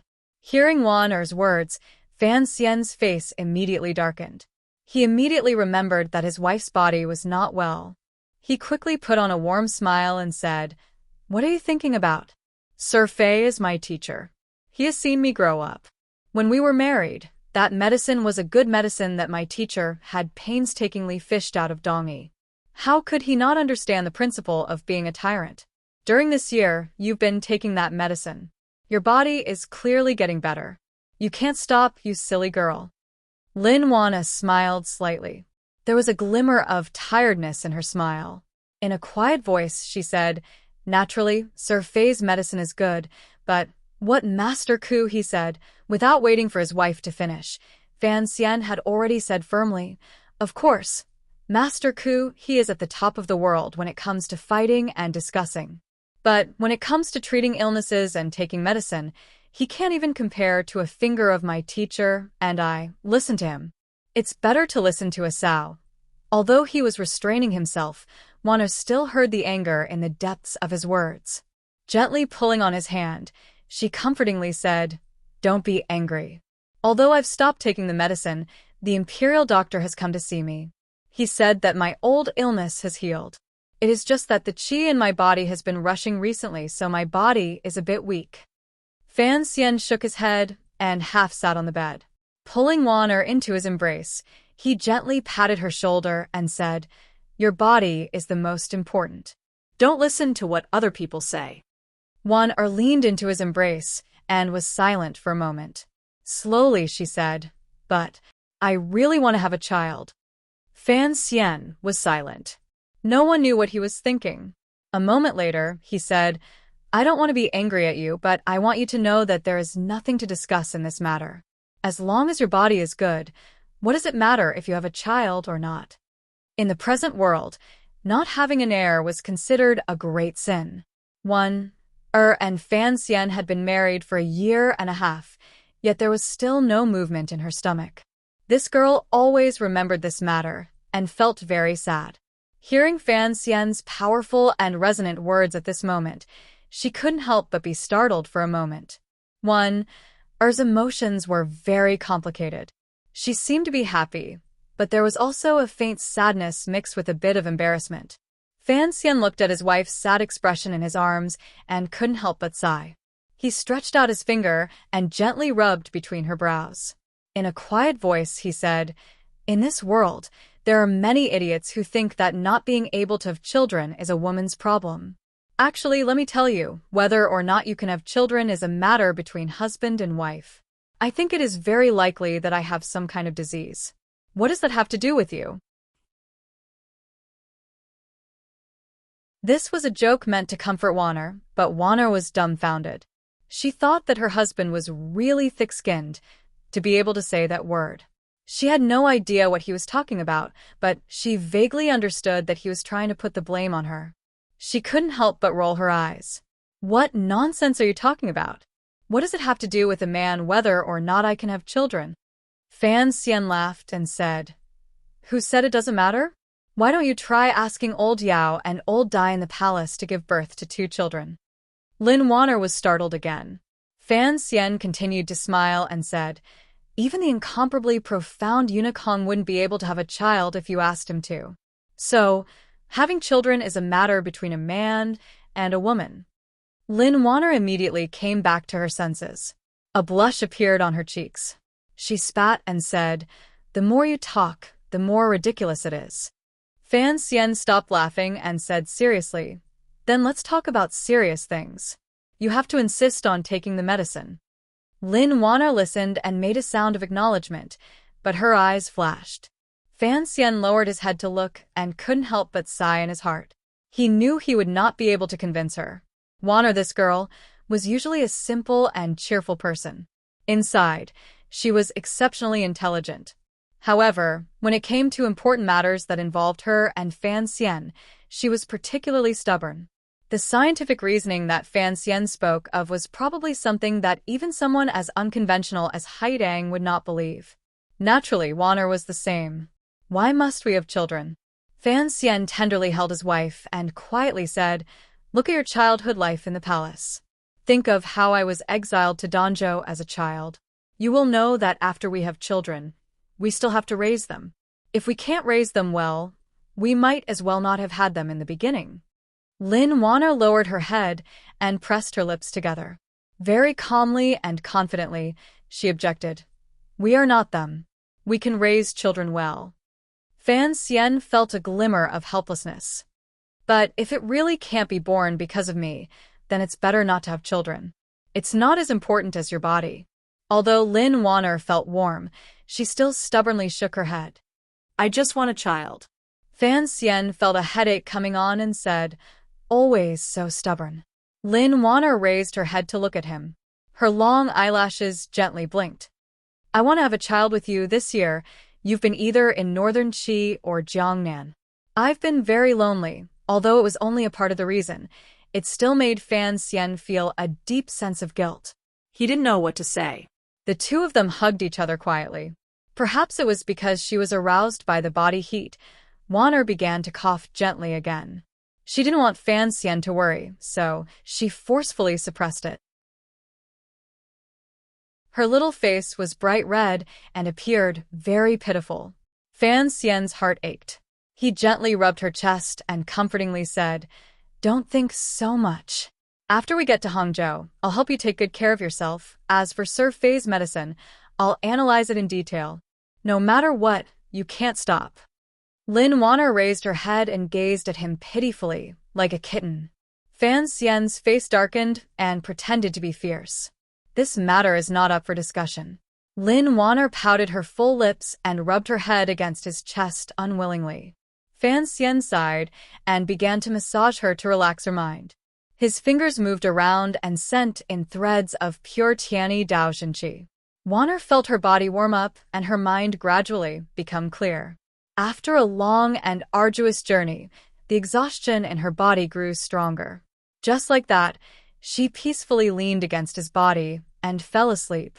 Fan Xian walked out of the bedroom and stretched, relaxing his stiff limbs. The wife of the Ting family came up to greet him and told him what had happened along the way. As Fan Xian listened, he nodded his head.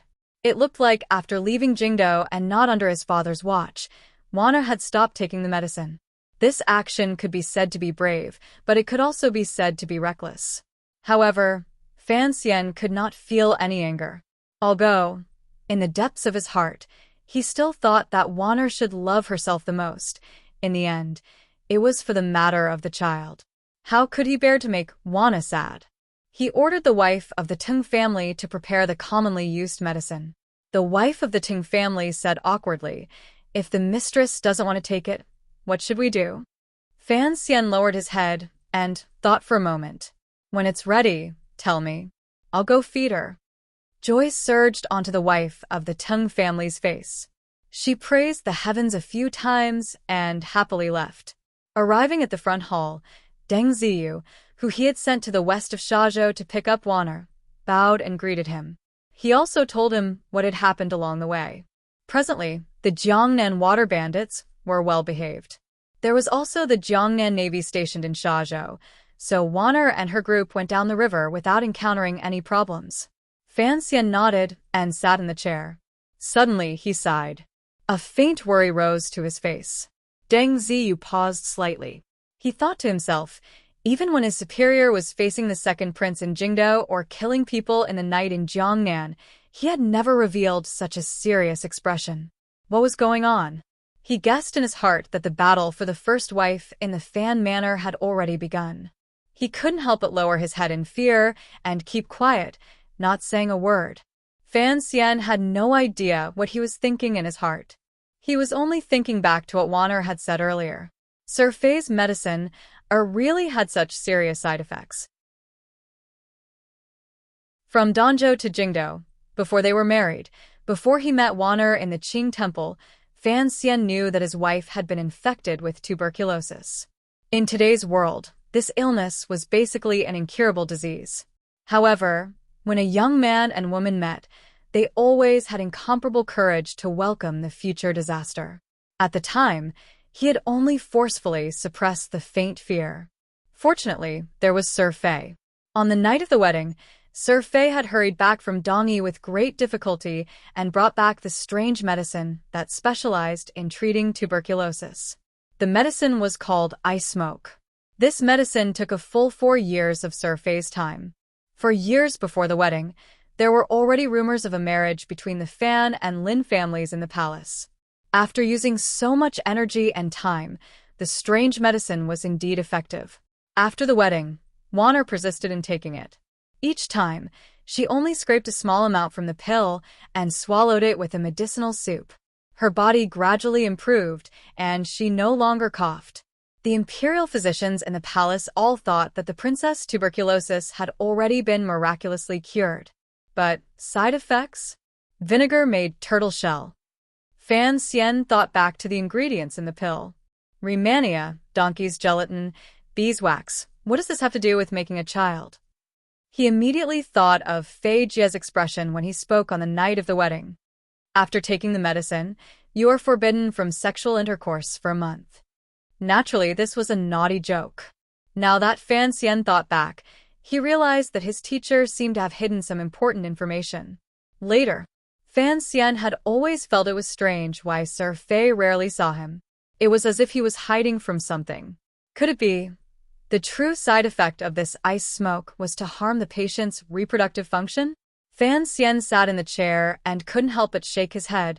As long as Wanner's illness could be cured, as long as her tuberculosis did not come back, as long as she was healthy, was it important whether or not she could make a child? Speaking of his previous life, Fan Xian felt that the most inexplicable scene in that world was the one he would occasionally see on television or in novels. The doctor in the delivery room, full of caution, came out of the delivery room and told the family of the pregnant woman that she had a difficult labor and could only save one. Should they save the adult or the child? Save the adult or the child? Was there a need to ask? Fan Xian had always thought this was the stupidest question. It was absolutely stupidest to the extreme. Fan Xian was not an idiot. But, old bald donkey. Fan Xian stared coldly at the stone floor in front of him. The evil fire in his eyes burned brightly. Sinisterly, he said, "You big idiot." Deng Ziyu paused. He didn't understand the word idiot, but it was clear that the commissioner was already angry to the point of exploding. He quickly comforted, "Sir, don't be angry. Don't be angry." Fan Xian opened his mouth and cursed loudly. "Call my *SS. He slammed his palm down and directly smashed the table beside him into pieces. He cursed sinisterly. That goddamn old bald donkey. What exactly are his intentions? Regardless of whether or not Sir Fei's medicine had side effects, it was truly and greatly beneficial to Wanner's body. After Wanner stopped taking the medicine, her body clearly weakened. Who knew what would happen in the future? Wanner stopped taking the medicine because He had pointed out this matter, but why would He do this? Fan Xian did not think that He was a person who purely bemoaned the state of the universe and pitted the fate of mankind. Whether or not his wife could have a child, he believed that he would not be so attentive. Thinking of how Wanner almost had a relapse of her old illness because of Ku He's words, Fan Xian's fingers began to tremble. He became angry and found it difficult to suppress the urge to kill. He stood up. His eyes burned with a sinister fire. Staring at Deng Ziyu, he said, "Send an order to Su Wenmao and Xia Qifei. This year, all goods going north, lower their grade by 1. Deng Ziyu made a sound thinking what exactly had happened. Both sides of the trade with northern Qi had been very happy. Suddenly making a scene like this seemed to hurt the overall situation.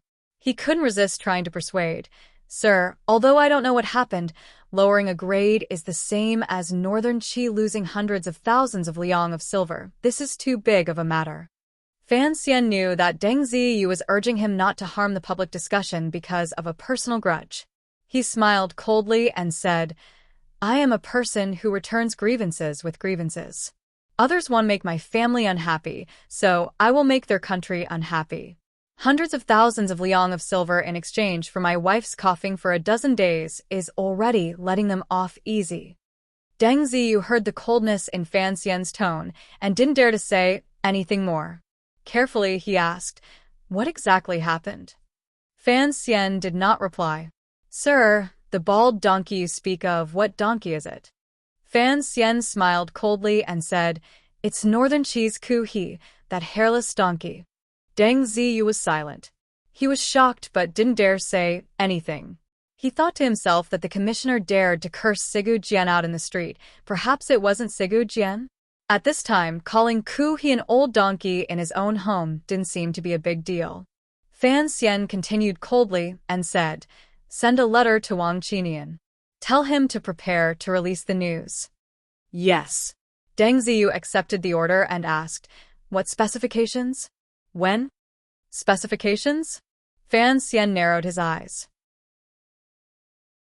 "Within 3 days, let everyone in Northern Qi know a story.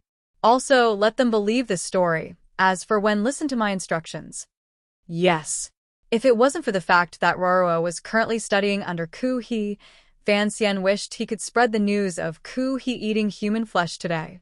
Although he knew that this kind of rumor would not harm Ku He's majestic reputation and would not bring him any real benefits.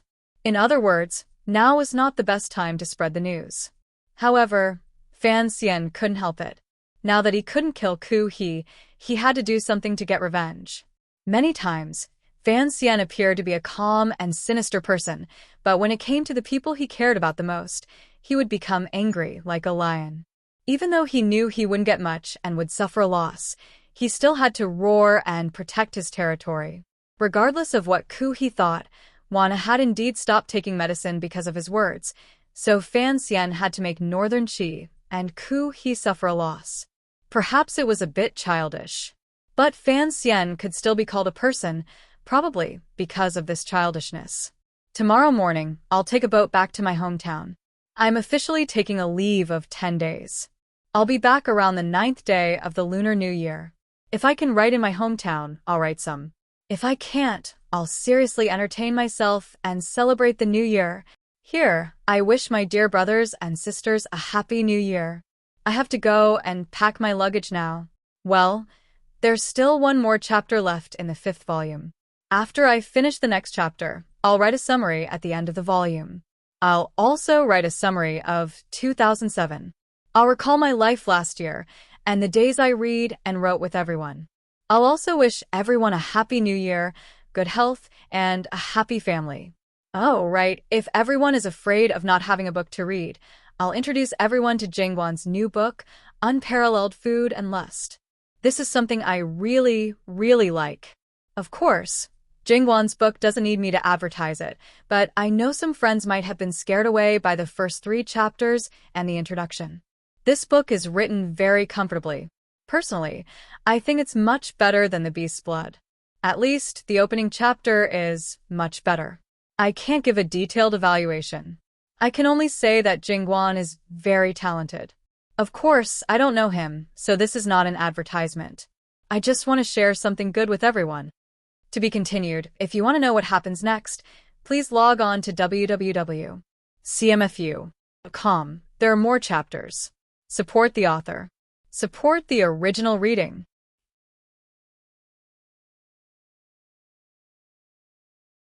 Chapter 410. It was a very fulfilling and tiring New Year's Day. I'm going to catch up on my sleep later. I'll start work tomorrow. I'll report the details of the sublimation to everyone the next day. To be continued. If you want to know what happens next, please log on to www.cmfu.com. There are more chapters. Support the author and support the original reading.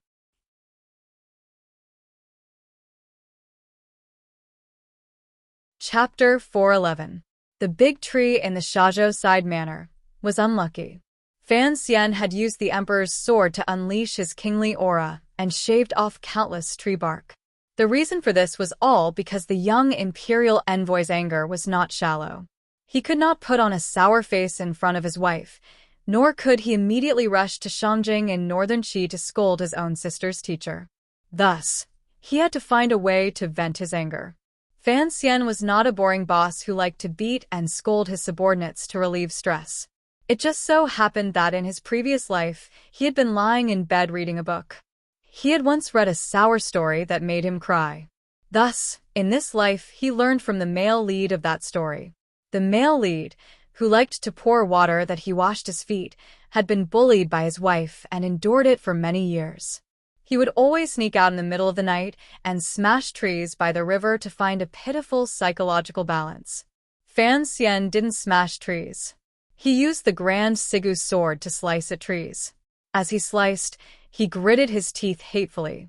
When the trees in the courtyard had their hair all white overnight and their clothes torn to shreds, revealing their lowly and naked bodies, Fan Xian and his group left in the carriage and returned to the Prung Manor by West Lake. There were many people waiting for the imperial envoy and the princess by West Lake. It was not convenient for the two governors in Suzhou to come personally, but the Hangzhou Zizhou that Fan Xian secretly admired would not be polite. He sealed off a third of the long embankment by Westlake to make it easier for the Fan Manor's carriages to enter.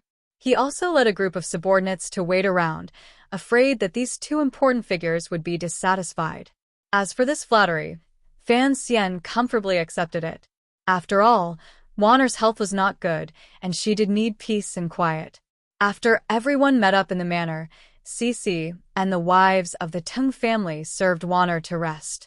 Fan Xian found some time to see the Hangzhou Zizhou and said a few warm words of encouragement.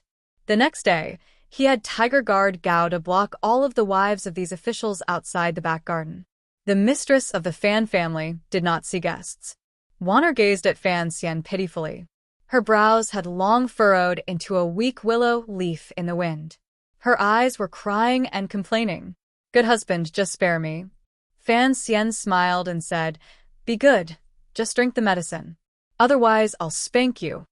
Wanner had no choice but to drink the medicine bitterly. She couldn't help but sigh deep in her heart. She wondered why she was so stupid. She told Fan Xian the reason. Given his personality, he would not allow her to do this. If she had known earlier, she would not have come to Jiangnan. She would have just secretly stopped the medicine in Jingdou. Suddenly, she shyly thought that if she didn't go to Jiangnan, even if she stopped taking the medicine and got rid of the foreign element in her body, but without him, how could she have a child? Fan Xian was wiping away the medicine at the corner of her mouth with a handkerchief when he suddenly saw his wife's blushing face. He was startled, not knowing what she was thinking. "Wife," he teased, "why are you so shy?" Wanner rolled her eyes at him and said, "I'm not telling you." She quickly changed the topic. Coming to Jiangnan this time, for one, was a matter that had been decided before the new year. Another was an important matter that needed to be discussed with Fan Xian. For these matters, she could not trust the servants to pass on the message.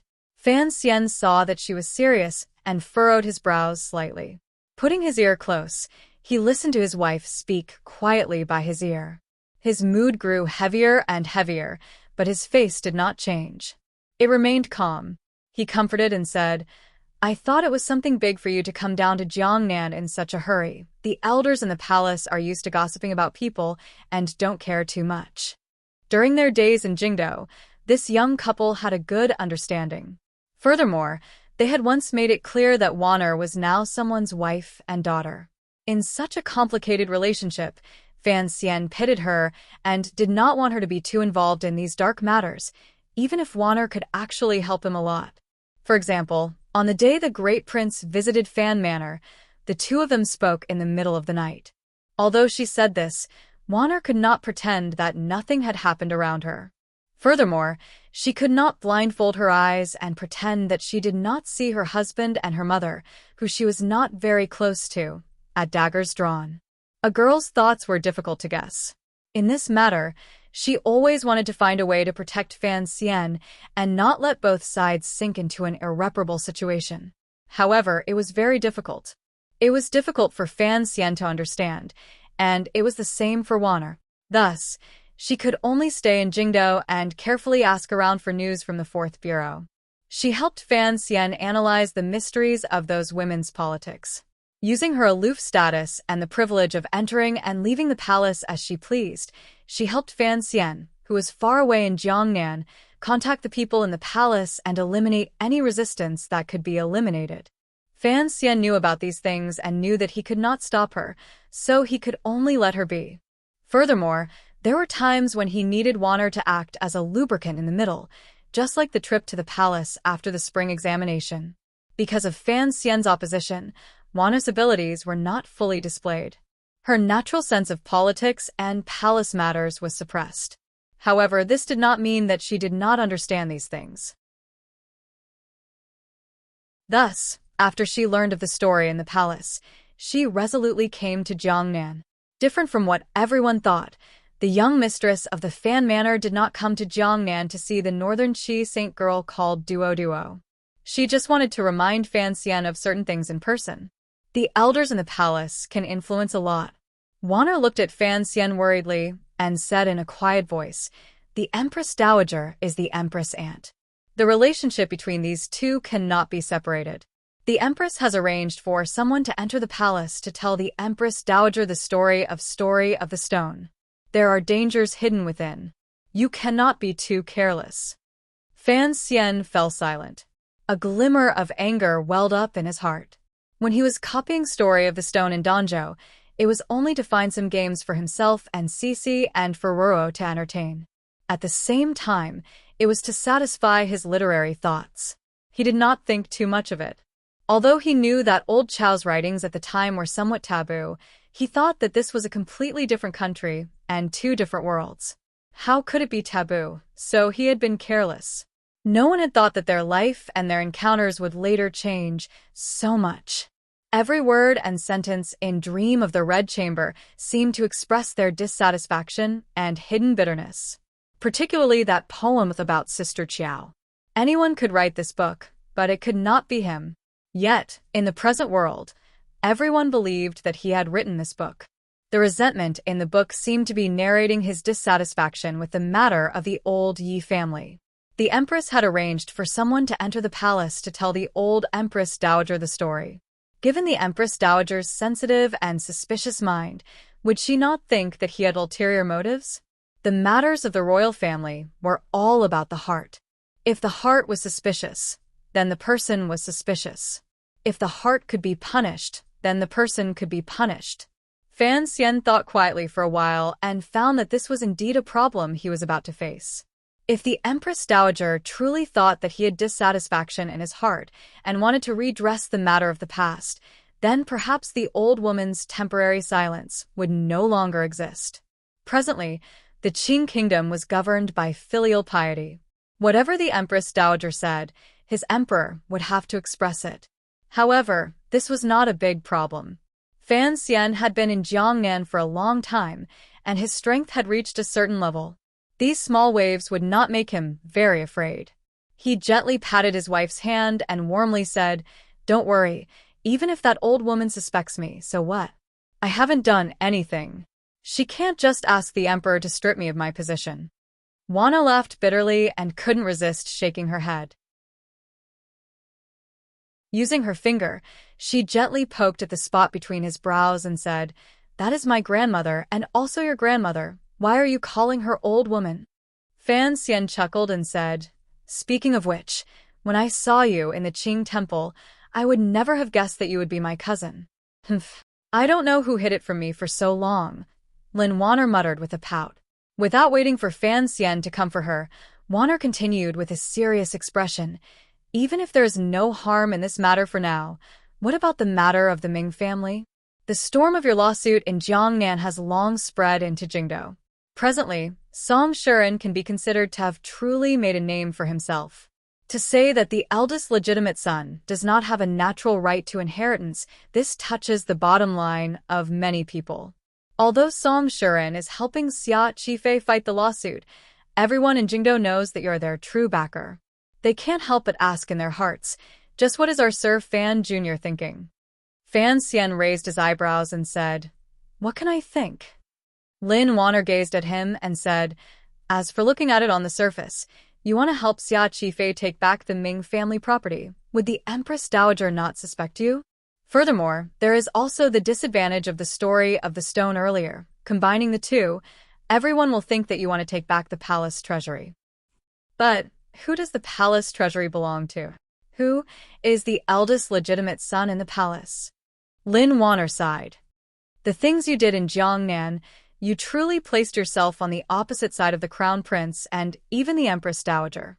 Fan Xian was silent for a moment and then decided to speak his true thoughts.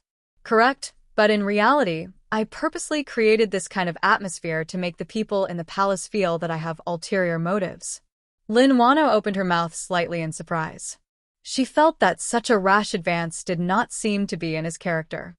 "You came a few days late, so you don't know that the emperor has sent a eunuch to announce the edict." Fan Xian smiled slightly. "In a few days, the capital will know my attitude. I am standing on the third prince's side." Lin Wanner was confused and nervous. In a quiet voice, she said, "You are prepared to let the third prince fight in the arena, but he is still a child. This child is not simple." Fan Xian lowered his head slightly and smiled gently. "His ability is not bad. Furthermore, I have great confidence in my ability to read people. I also have confidence in my ability as a teacher. The person I teach will not be too bad. But you still haven't explained why you created this kind of atmosphere today." Lin Wanner furrowed her brows. If she allowed the situation to continue, the two sides would gradually lose any chance of reconciliation. It would also force. She abruptly raised her head and looked at Fan Xian in shock. Slightly startled, she said, "You are prepared to force them to act." The bedroom was silent for a long time. Fan Xian slowly nodded his head. In a quiet voice, he said, "Many people have overlooked the Empress and the Crown Prince. However, they and I both know that only one side can survive between us. Taking advantage of the fact that the Emperor still cares about me, I am going to force the hidden disaster to erupt earlier." Lin Wanner's expression gradually became one of helplessness. Her face darkened. Although she knew that the Son of Heaven's battle did not leave the slightest bit of affection, when she thought of her dearest husband or her brother, the Crown Prince, one of them had to die, she couldn't help but feel a trace of cold. Fan Xian's eyes were even colder than his wife's heart. Slowly and indifferently, he said, "I don't want to kill people. However, they have already killed people decades ago. Now they will not let me go. Since it is so, I will finish this matter." Lin Wana was silent for a long time. She then opened her mouth and said, "Then what about her?" The her, in these words, was the biggest problem between Fan Xian and his wife, the eldest princess who had never been willing to settle down. Fan Xian's eyelids drooped slightly. Gently, he pulled Wanner into his arms. Gently, he said, "The Emperor's thoughts run too deep. I won't pay attention to them. Your mother's thoughts are also too big. It is not my place to pay attention to them. This is a battle between her and the Emperor. I only need to be on the side. I can't promise anything else, but I can promise you that I will not personally do anything to her." Was this promise trustworthy? Uncle Emperor has always doted on me. Lin Wanner was like a wounded kitten in Fan Xian's arms. She spoke weakly, but her eyes gradually became misty. If the eldest princess truly had the courage to do such a thing, then even if, with Fan Xian's power and identity, Lin Wanner would not be implicated in any way. Her identity in the royal family would become awkward and dangerous. Fan Xian was silent. He knew that Wanner's sigh was true. After they were married and walking in the palace, only then did he clearly feel that his emperor truly doted on Wanner. Wanner's status in the palace was indeed much higher than that of a normal princess. Thinking of this, he couldn't help but sigh. The emperor marrying his favorite niece to his illegitimate son could be considered compensation to him? It's fine. It's all the elders' business, he said with a slight smile. Let them make a ruckus. Although his words were light, the content was not. In the next year, if the Qing court did not change masters, there would be a bloodbath in the royal family. What would happen to Fan Xian and Wanner, the young man and woman? If it was the former, Fan Xian believed that his entire family would be buried with the emperor. If it was the latter, how would Wanner face it? In this instant, Fan Xian suddenly felt that forcing the other party to act ahead of time seemed to be a very boring thing. However, in order to protect himself and the people around him, he had to do this. The old cripple should also be thinking this way, right? I hope he has some good ideas. Fan Xian gently patted Wanner's back and looked at the calm lake outside the window, the green mountain, the fishing boat, and the willow branch. His thoughts floated to the distant Jingdo. In the chilly royal palace in Jingdo, the serving girls and eunuchs walked quietly. Occasionally, some of the younger serving girls would giggle and immediately be harshly scolded by the old nannies. Spring had ended, and the beginning of summer had arrived. The trees in the palace were luxuriant, but the people in the palace still did not have a sliver of freedom. Guangxin Palace had once been the eldest princess's palace. After the matter of the eldest princess secretly communicating with Northern Qi and betraying a high-ranking Overwatch Council official had been exposed by Uncle Wu Zhu through the city, the most beautiful woman in Qing Kingdom had sadly withdrawn from the political scene in Jingdo and gone to the cold and cheerless Li Palace. Although she could faintly influence the situation in the palace from Xinyang Li Palace, it was not as convenient as being inside Jingdo.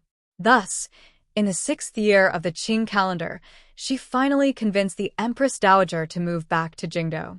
At this time, the sensational incident of the Juanshan Conference had long disappeared from people's memories. However, not long after returning to Jingdo, the power of the Juanshan Conference in Jiangnan was revealed angrily in front of her brother the emperor. Thus, the emperor ordered her to once again move into the royal palace. It was called a reunion, but in reality, it was to keep a close watch. However, the eldest princess had, after all, operated in the palace for a long time. She was also the Empress Dowager's favorite girl, and her relationship with the Empress had always been close. Thus, no one could stop her from entering and leaving the royal palace. The tricks she had done in secret had also successfully fooled many people. Of course, in order to reassure her brother, it was not convenient for her to leave the palace too often. She had been in close contact with her subordinates, so her most frequent activity was to chat with the Empress Dowager in the palace and study some flowers, birds, insects, and water with the Empress. What she embroidered was probably not cloth. The situation in Jiangnan had already been settled. Regardless of whether or not eldest Princess Li Yunrui accepted it, whether or not she admitted it, whether or not she was sad, the Jiangnan she had managed for over a decade had already been completely taken over by her successful son-in-law. The old Ming matriarch had died. Great Master San Shi had died. The Ming family was as silent as a cicada in winter. Under the combined suppression of Fan Xian and Xueqing, the Jiangnan officialdom did not have much of a backlash. The trusted aides she had placed in the 3 large workshops of the Palace Treasury Transport Company had all been pulled out by Fan Xian. Although those officials were still respectful in their letters, under Fan Xian's tyrannical power, they could not move. The anger of the people, which had been created with great difficulty, had, for some reason, quietly dissipated. Thus, the letters of blood from tens of thousands of people that had been sent to Jingdo from thousands of li away, and the old scholar who had brought the case before the emperor had become rootless trees. They were not a threat to the court at all. Forfeit salary? The eldest princess, Li Yunrui, narrowed her eyes. A trace of ridicule flashed through her beautiful phoenix eyes. Tell me, do you think the Fan family lacks this little bit of silver? Sitting beside her was the dignified and luxurious-looking empress. The empress smiled slightly and said, "The emperor dotes on the Fan family." A few days ago, the investigation of the Ministry of Revenue was also hastily concluded. The eldest princess smiled slightly. Her long eyelashes fluttered with a tenderness that did not match her age. She smiled lightly and said, "Minister Fan has done a great service to the country." How can we women compare? She sighed and said, "When all is said and done, I don't actually have a child. Having a daughter is not that close, so why should I care about these things? I think that when autumn comes, I should ask my mother to go back to Xinjiang to live." The empress's heart thumped. She silently cursed this foxy woman for pretending to be young. She could also hear that the other party was retreating in order to advance. However, in the present situation, if Li Yunrui really did not do it, then she and the crown prince would not be able to stop Fan Xian and the third prince's momentum. Of course, the empress was not an idiot. She knew that the eldest princess would not give up the power in her hands and leave. The other party had said these words to gain the upper hand in the situation. There was even a glimmer of caution in the empress's smile that should not have been there. "What are you saying, sister? Although I am a stupid woman who does not know the affairs of the country, I know that you are a pillar of the country and have obtained countless benefits for the Qing court. If you truly go to Xinjiang, the emperor will be the first to not agree." The conversation between these two women still could not leave that chair. However, no one dared to speak too bluntly of such a matter before it started. The eldest princess was silent for a moment and slowly opened her mouth to say, "Mother is old and is always easily deceived by others." The empress nodded and smiled slightly. "Let's take it slowly." The two of them were silent and raised their teacups to sip. The empress suddenly asked probingly, "I heard, Fan Xian is doing well in Jiangnan. Is it that an ace suddenly came and cut down half a building in Suzhou?" The matter of cutting down half a building with one strike could not be hidden for long. It still traveled back to Jingdou and into the palace. The eldest princess knew what the empress wanted to ask, but she purposely did not give her the truth. With a trace of pride, she smiled and said, "I do not know much about the matters of the Jianghu." If a great grandmaster stood behind the eldest princess, then the empress would have a clearer understanding of where she should stand in their cooperation. Of course, this would also greatly strengthen the empress and the crown prince's resolve. Seeing that the eldest princess was not willing to speak clearly, the empress cursed in her heart and took her leave. Looking at the mother of the country's slightly lonely figure, a glimmer of pity and disdain flashed through the eldest princess's eyes. She wondered where this kind of character got her confidence from to want a piece of the pie. The chief strategist of Xinjiang, Huang Yi, and Yuan Hongdao could not enter the palace, so the trusted aide at the eldest princess's side was a eunuch. The eunuch stood to the side and quietly said the question in the eldest princess's heart, "Does the empress not know this is asking a tiger for its skin?" The eldest princess said the words that it was inconvenient for a trusted aide to say. She smiled coldly and said, "Even if I am a tiger, she can only stand on my side. Otherwise, if the third prince truly ascends and Fan Xian wants to avenge Yi Qingmei, who will help her block it?" She slowly closed her eyes and said, "She and I have temporarily put aside the question of whether it is Cheng Qian or the second prince, because she knows that if the matter succeeds, she will not be able to win against me. She only wants a way out." The Jiangnan side? Don't worry about it anymore. The eldest princess sighed. That son-in-law of mine had already made preparations before he went to Jiangnan. How could those natives in Jiangnan be a match for him? She shook her head and faintly said after a moment of silence, "Now that I think about it, I really did make a big mistake back then. If it wasn't for the Nilon Street incident, how could Fan Xian and I have become like this? If he stood by my side, who in this world could oppose us?"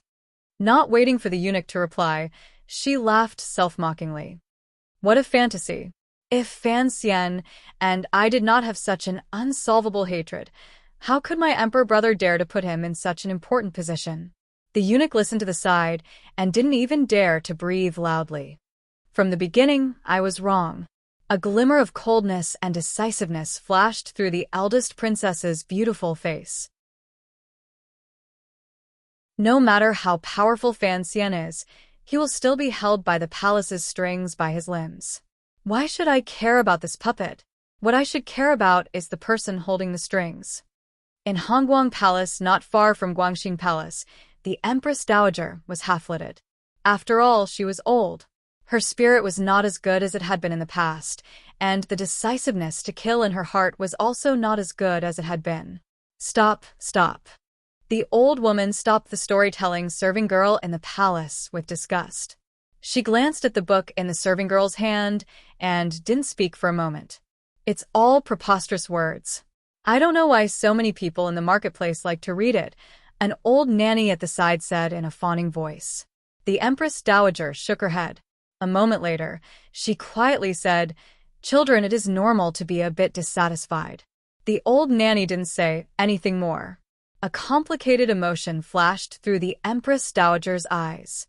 How could she not know why the Empress wanted her to read the story of the stone?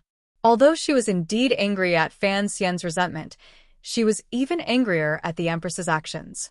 No matter how wrong Fan Xian's mother was, Fan Xian was, after all, a descendant of the royal family. This was what the Empress Dowager valued the most. How long has Chun'er been gone? The Empress Dowager suddenly thought of her favorite granddaughter and asked the person beside her. The princess should already be in Hangzhou by now. I've also been to Jiangnan. The scenery there is not bad. It's just that those women are too presumptuous. The Empress Dowager furrowed her brows and ordered, "No matter how much effort the Fan family put into preparing, it cannot compare to the things in the palace. Have someone prepare some things to send to Jiangnan." The old woman thought for a bit and then said, "Go ask Chun'er if she is used to living by West Lake. If she doesn't like it, have her move to the temporary imperial residence on the mountain." The old nanny quickly made a sound of acknowledgement. Inside the royal study, the Qing emperor, who had just finished the imperial conference, rubbed tiredly between his brows and took a sip of warm ginseng tea. Looking at the scenery outside the window that never seemed to change, he furrowed his brows in disgust. "Hangzhou," the emperor unconsciously called out. Only after calling out did he remember that Hangzhou had already been moved to the Eastern Palace by him for half a year. He couldn't help but smile self-mockingly. "Your Majesty, what orders do you have?" the head eunuch beside him asked respectfully. The emperor shook his head and gently coughed a few times. The echo echoed through the royal study. He couldn't help but be startled. He thought that perhaps he really was getting old. Hearing the echo of his cough, he realized that he was very lonely. "Go to the little building and have a look." He brushed his dragon robe, straightened his chest, and walked toward the door. The eunuch behind him quickly followed. They were only in time to hear the emperor faintly sigh. "When do you have time to go to Danzhou and have a look?" This year, the Qing kingdom was no different than any other year. The palace was still lonely and dirty. Outside the palace was still bustling. The court was still arguing. The 6 ministries were still fighting. The Overwatch Council was still silent and ferocious. Old Director Chen was still enjoying the singing and dancing in Qin Garden. Minister Fan was still busy in the Ministry of Revenue. The common people were struggling to survive. Apart from surviving, they found some happy things to comfort their almost numb hearts. For example, the East family had married a girl, the West family had lost an old man, the South had not had a flood this year, and there seemed to be a war in the West. Sir Fan Jr. had not written poems. Had the Northern Chi Saint girl and the young mistress of the Fan family met? All the way down from Jingdou to Jizhou, where it was about to merge into the Great River, there was a bustling scene on both sides of the river banks. The people repairing the river banks laboriously moved sand and stone like ants. This year, the Qing kingdom had been lucky. The spring floods were much smaller than expected. The abundance of the national treasury also gave the river transport governor's yamen a lot of confidence. Although it was heavily deducted, in the end, they still gave out a lot of wages. Thus, the motivation of the people to work was much stronger. Yang Wanli's face was dark. He wore coarse clothing and stood with his brows tightly furrowed in the bamboo shed. Although the present situation was good, the autumn floods were the most terrifying thing. Furthermore, he had the heavy responsibility of supervising the movement of the silver that was secretly shipped over. Thus, the mental pressure was incomparably great. As for repairing the dikes and dividing the water, although he did not understand these things, he still put down his pride and personally carried them out. The continuous exposure to the sun finally washed away the last trace of scholarly aura from this Fan family student, turning him into a true official. On the riverbanks, a number of people came from afar. It looked like they were officials heading to a foreign place. From a distance, the group of people began to call toward the inside of the bamboo shed. Yang Wanli pulled up his lapel and wiped the sweat from his face. He gazed in that direction with confusion. Finally, he saw clearly who the people were and couldn't help but walk out of the shed with joy. "Brother Jicheng? Brother Jolin? Why are you here?" Yang Wanli went forward emotionally and grasped the people's hands. The people who had come were Ho Jicheng and Cheng Jolin of Fan Xian's 4 disciples. After the spring examinations, these two had been sent out to work in other counties.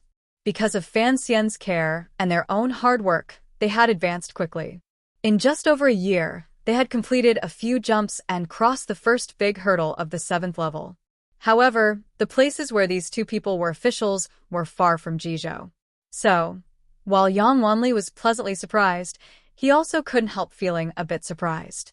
Ho Jicheng did not have time to reply to his words. He only held those calloused hands and gazed at Yang Wanli's dark face.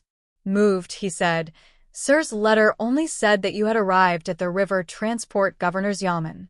I didn't think it would be so difficult." To the side, Cheng Jolin had already begun to sigh. Yang Wanli chuckled and thought of something. With a serious expression, he said, "Usually, Wanli only talks about political matters. It was not until I came into contact with the matters of the people's lives that I realized how difficult it is for the people of the Qing kingdom." Teacher had Wanli come to repair the river because of his trust and cultivation. Only after experiencing this personally do I know that under teacher's seemingly unconcerned appearance, there is a heart that worries for the country and the people. The three of them fell silent. It was Ho Jicheng who broke the silence and slowly said, "According to rumors, the reason you were able to subdue that northern Qi Saint girl was all because of the words you said in the northern Qi royal palace." Speaking of northern Qi Saint girl Haidang, even though these three were all Fan Xian students, they still couldn't help but laugh up their sleeves.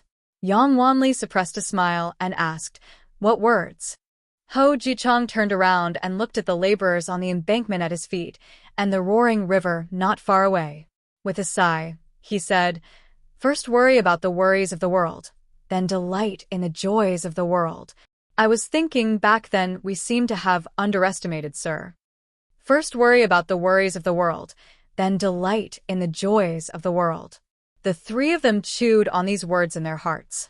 A sense of respect rose involuntarily. Teacher, although he looks tired, he actually has a pure heart. Yang Wanli thought of everything he had seen and heard these few months, the importance Fan Xian placed on the river transport, and the changes that had happened to Jiangnan because of Fan Xian's arrival. He couldn't help but sigh in admiration. Beside the bamboo shed on the embankment were other officials of the river transport yamen. Ho Jicheng noticed that Yang Wanli kept using the word teacher and couldn't resist coughing a few times in a low voice to remind him, in front of outsiders, it's best to call him sir. Otherwise the court will say we have formed a clique. A gentleman has friends, but not cliques. If we really want to form a clique, I am willing to be teacher's lackey. Yang Wanli smiled slightly and said with a calmness that was different from his in the past, "Everyone under heaven knows that we are the 4 disciples of Fan Xian. As long as we are working for the benefit of the people under heaven, why should we care about other people's words?" Ho Jicheng was slightly startled, then he laughed loudly and said, That's true. I'm still a bit intentional. It looks like Wanli has indeed improved a lot in this half year. Following at teacher's side is indeed beneficial for cultivating one's character. Chung Jialin also said enviously, "We are officials outside while you are in Jiangnan." Who knew that teacher would go to Jiangnan? Yang Wanli smiled and said, "I haven't been with teacher for many days, but that kid sure Chanli, if you go to Suzhou to see, you'll know how much teacher has changed him." Speaking of this, only now did Yang Wanli remember to ask, "Where are you going?" Chung Jialin smiled slightly and replied, "During this half year, teacher has been reorganizing the government in Jiangnan, and there have been a number of vacancies, so the Ministry of Appointments is transferring me to Suzhou." Yang Wanli nodded happily. He knew that Chung Jialin going to Suzhou would certainly be of help to Fan Xian. "What about you?" Ho Jichong smiled and said, "I'm going to Jiaozhou to be a Dianli." Yang Wanli was startled. He thought that this kind of transfer was equivalent to being demoted. He didn't understand why Fan Xian would make such an arrangement. Ho Jichong did not explain anything. He only knew that Sir Fan Jr. had his reasons for wanting him to go to Jiaozhou. Furthermore, according to what the teacher had said in his letter, of the four of them, only he could manage to do such a sinister funeral. Worry about the world first? In the Jiangnan water village, Fan Xian lay on a bamboo chair on a large boat. Looking at the sky full of stars, he couldn't resist sighing and saying, "I came to this world to enjoy happiness, not to worry about the country and its people." On such a night, the large boat sailed along the river. It had long left Hangzhou. After spending a month by the West Lake, Fan Xian had carefully studied the medicine Fei Jia had left behind. He discovered with some annoyance that what Ku he had said was probably true. However, Fei Jia seemed to feel remorseful and didn't say a word about Fan Xian's invitation. He didn't know where that old pervert was hiding. However, Wanner persisted in drinking the medicine, so his body gradually recovered. Fan Xian's mood was much better. His hatred toward Northern Chiku, he had also decreased. As for the matter of having a child, he was not in a hurry. He wasn't even 20, so what was there to be anxious about? After all the matters in Jiangnan had been settled, he brought everyone around him onto the large boat the Navy provided and began to travel along the Jiangnan waterways. Their destinations were, without a doubt, Wuzhou, Jiaozhou, and Danzhou. At this time, it was late at night. Wanner, the third prince, and the others had long fallen asleep. There was only Fan Xian and Lin Debao lying side by side on the quiet plank. Even the swordsmen of the 6th Bureau and the Tiger Guards, who were usually hidden in the dark, had been called down by Fan Xian. Fan Xian couldn't sleep. Debao had slept too much during the day on the boat, so he could endure a little. The two of them lay side by side and ate the delicious pastries of Jiangnan as they talked randomly. The world had never understood why Fan Xian had such a good relationship with that idiotic brother-in-law. In reality, even Fan Xian himself could not explain it. Perhaps it was because when talking to Debao, he could obtain an unprecedented ease. He didn't need to think about anything and didn't need to be afraid of anything. Furthermore, he didn't need to talk about politics, the world, right and wrong, black and white, good and evil, the death of others or his own death, the white jade square or the smelly gutter. He only needed to talk about simple and pleasant things like eating. For example, the stars that dotted the night sky above the ship. The river wind blew gently, and the water rippled without stirring. The ship was anchored in the middle of a nameless lake. The reeds around it were far away, and there were no water birds chirping at night. It was quiet. The starry sky above them was lonely and distant. Fan Xian looked at the starry sky above him and said to Debao beside him, "What do you think the stars in the sky are?" It was sesame. Debao gestured with his wide and plump palm. "The moon is a sesame cake. The stars are sesame." Little Bao said it before. Xiao Bao was the second young master of the Lin family who had died at Uncle Wu Zhu's hands. Fan Xian's heart jumped. Shortly after, he smiled slightly and pointed at the stars and the crescent moon in the sky. "I don't know if it's Xiaobing or not. I only know that the Qing Kingdom's starry sky also has a moon and those stars." Furthermore, strangely, There is also a sun during the day. It was not strange for the sun to appear in the day and the moon and stars to appear in the night. This was common sense that even children understood. But Dabao nodded his head very seriously and said, "Little Xian Xian, I also think it's very strange." Fan Xian sighed and said, "Yes, it is too strange. When I was young, I discovered that this place is still Earth." Volume 5, End of Jiangnan and Jinghua. Note: writing the end summary tomorrow, it's really tiring.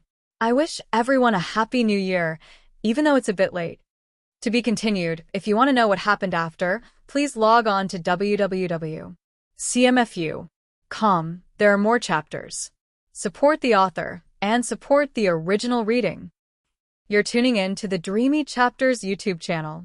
We're so grateful for your support, and don't forget to subscribe to join us on this incredible journey through captivating stories. Your generosity through donations truly makes a world of difference, as it's the primary source of revenue that allows me to expand and enhance this channel for you. Thank you from the bottom of my heart for being a part of this adventure.